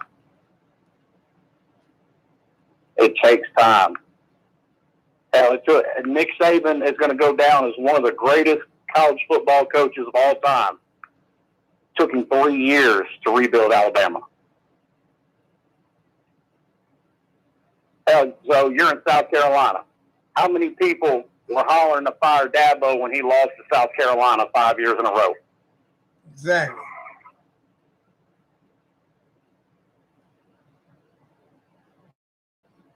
People are expecting the next Jimmy Johnson, and you know, Mr. Well, Rick bro, Khan said it honest. earlier, put it in the chat. He could be. You know, people waiting on Randy Shannon to be the next JJ, waiting on Al Golden to be the. There is no next Jimmy Johnson. Jimmy Johnson is Jimmy Johnson. Manny Diaz is going to be the next Manny Diaz. But it's not going to happen overnight. Exactly. Now, we've lost these 2 games by a grand total of 7 points. Is it unlikely that Miami will win out the rest of their games? Yeah. Do they have the talent to do it? Yeah. Now, they got 2 games to finish cleaning things up. We'll really know for sure come the Virginia Tech game. But at worst, I don't see this team going any worse than 9-3. I see them losing 1 more game at worst. Let me go ahead and get up off here. I got to say, well, I'm glad you mentioned somebody's name, man. And I have to say something to this person. You could be on while I say it too, man. I had an incident happen in my house the other night. I don't know if you were in the chat, Slim, or whatever. But as soon as I hung up, Uncle called me. And Uncle Lou didn't say, "Man, what happened? What happened?" Uncle Lou said, "My brother, are you okay?" I had a whole bunch of other phone calls, including you. I had a whole bunch of other phone calls. But it amazed me that Uncle Lou called me and said, "My brother, are you okay?" I said, "I'm fine." He said, "Are you sure?" "I don't need nothing bad to happen to you. You mean a lot to what we do." And the reason why that meant so much to me is because that's Uncle Lou from a totally different team. Not saying it wouldn't have meant the same from Slim or Miss K or 786 or the wholesome one, but for it to come from, or Jay Blaze or anything, but for it to come from a guy who's probably the best at doing this part of it as there is out there, for him to call me and check up on me, "Uncle Lou, I love you, my brother. I appreciate it. You didn't have to do that." And he called to check up on me to make sure that this is the stuff that y'all don't see behind the scenes. These are the things that you guys don't see behind the scenes. We're all rivals. We're all competitors. But at the end of the day, we're all human. And most of us have a love for each other. And I knew he had a love for me, but for him to do that, that's something he didn't have to do. Okay? So Uncle Lou, I appreciate you, my brother. I love you for doing that. Thank you so much. And it definitely weighed on my heart. And I definitely thought about that a lot. So I appreciate you so much, my brother. And well, that's a man that catches a bad rap for what he does on his channel. But people got to realize that man runs a trash talk channel. It's trash talk. That's what people do in college football. Yep. He was part of the trash car circle, the first ones that ever got started. So, I mean, he has done nothing but help me since I've been doing this. Okay, so I'm out, man. Hey, Slim, appreciate you, my brother. Love you, man. Love everybody in the chat, man. Thank you guys so much for being. We did 2 hours and 45 minutes, and I was only supposed to do 2 hours, so I went way too long. But I love you guys, man, for real, man. Thank you for keeping me in check. I did curse one night tonight, so I did put that $5 in there. But serious, if you guys want to have an opportunity to win that $100 every month, sign up for PayPal. I'm doing this because of the big homie out of Chicago, corporate. He does it for Cash App, and I'm doing it for PayPal. So I want to get to the point where I can he gives away about $500 a month, but he also has about 190,000 subscribers too. So he can do that. But I like to be able to do that too with 20,000 subscribers. So, all right, I love you guys, man. You guys keep it real. By little Slim Shady, by Miss Slim Shady.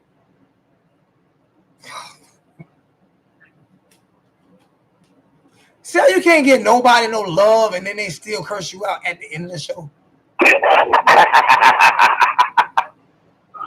God dang. But you'll have your chain in about a week or two. All right? All right, bro. And I know you're gonna love that. So all right, love you, my brother. I love everybody in the chat, man. Y'all guys be safe, man. Peace, soul, and hair grease. Yeah.